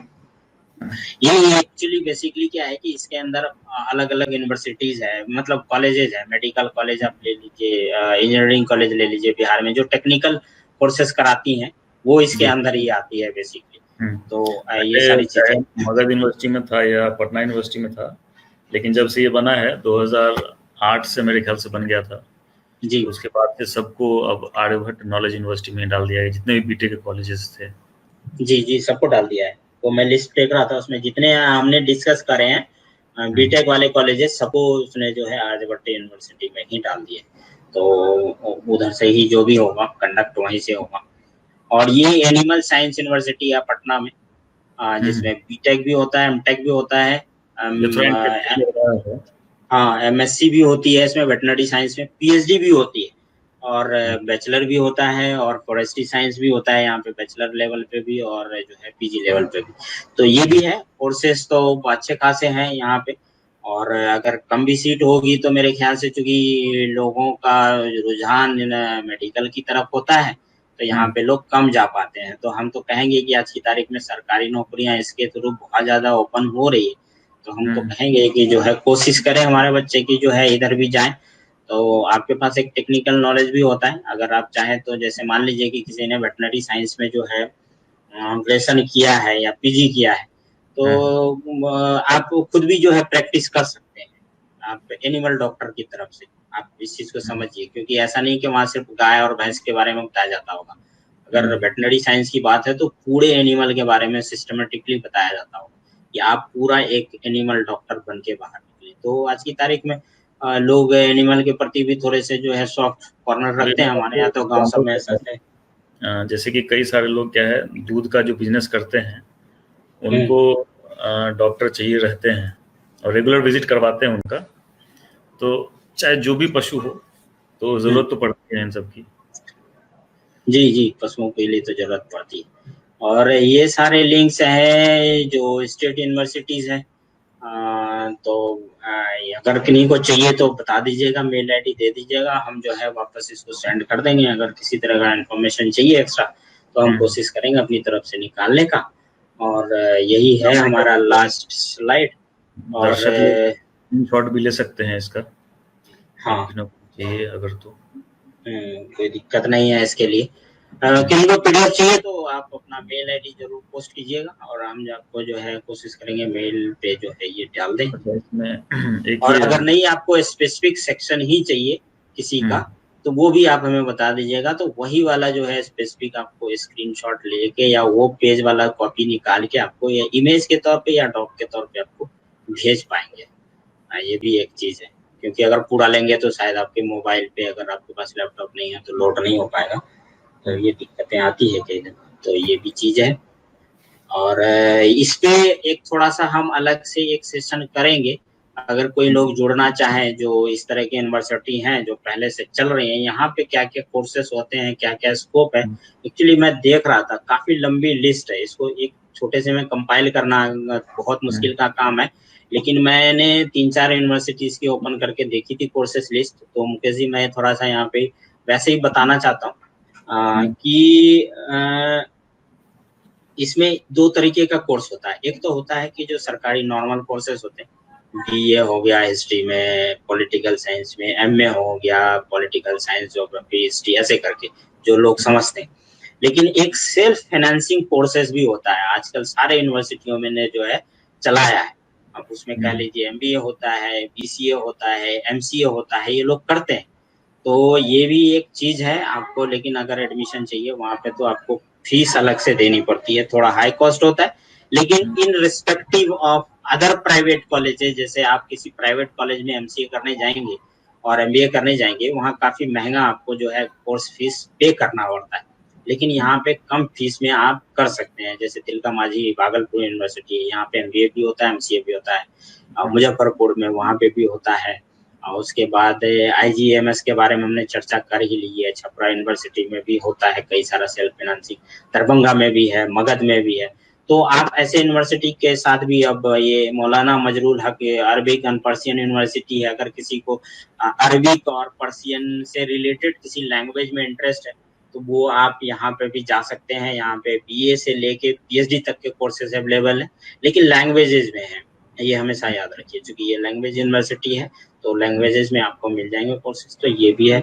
और मुंगेर यूनिवर्सिटी है, मुंगेर यूनिवर्सिटी में एक कोर्स मैंने देखा, उसमें आयुर्वेद वो क्या कहते हैं उसको, योगा पे स्पेशली कोर्स है यहाँ पे। और एक ये जो नीचे वाला आप देख रहे हैं, national institute of pharmaceutical education and research, इसके बारे में भी आप वो कह रहे थे कि जो है क्या बोलते हैं इसको, नाइपर। तो ये भी जो है नेशनल इम्पोर्टेंस टाइप इंस्टीट्यूट है। और यहाँ से आप फार्मा में जो है बी फार्मा, डी फार्मा में, डी फार्मा नहीं बी फार्मा होता है, एम फार्मा होता है यहाँ से, तो आप वो कर सकते हैं। और ये भी एक और सेक्टर था जो शायद रह गया, ये एक होटल मैनेजमेंट वाला था।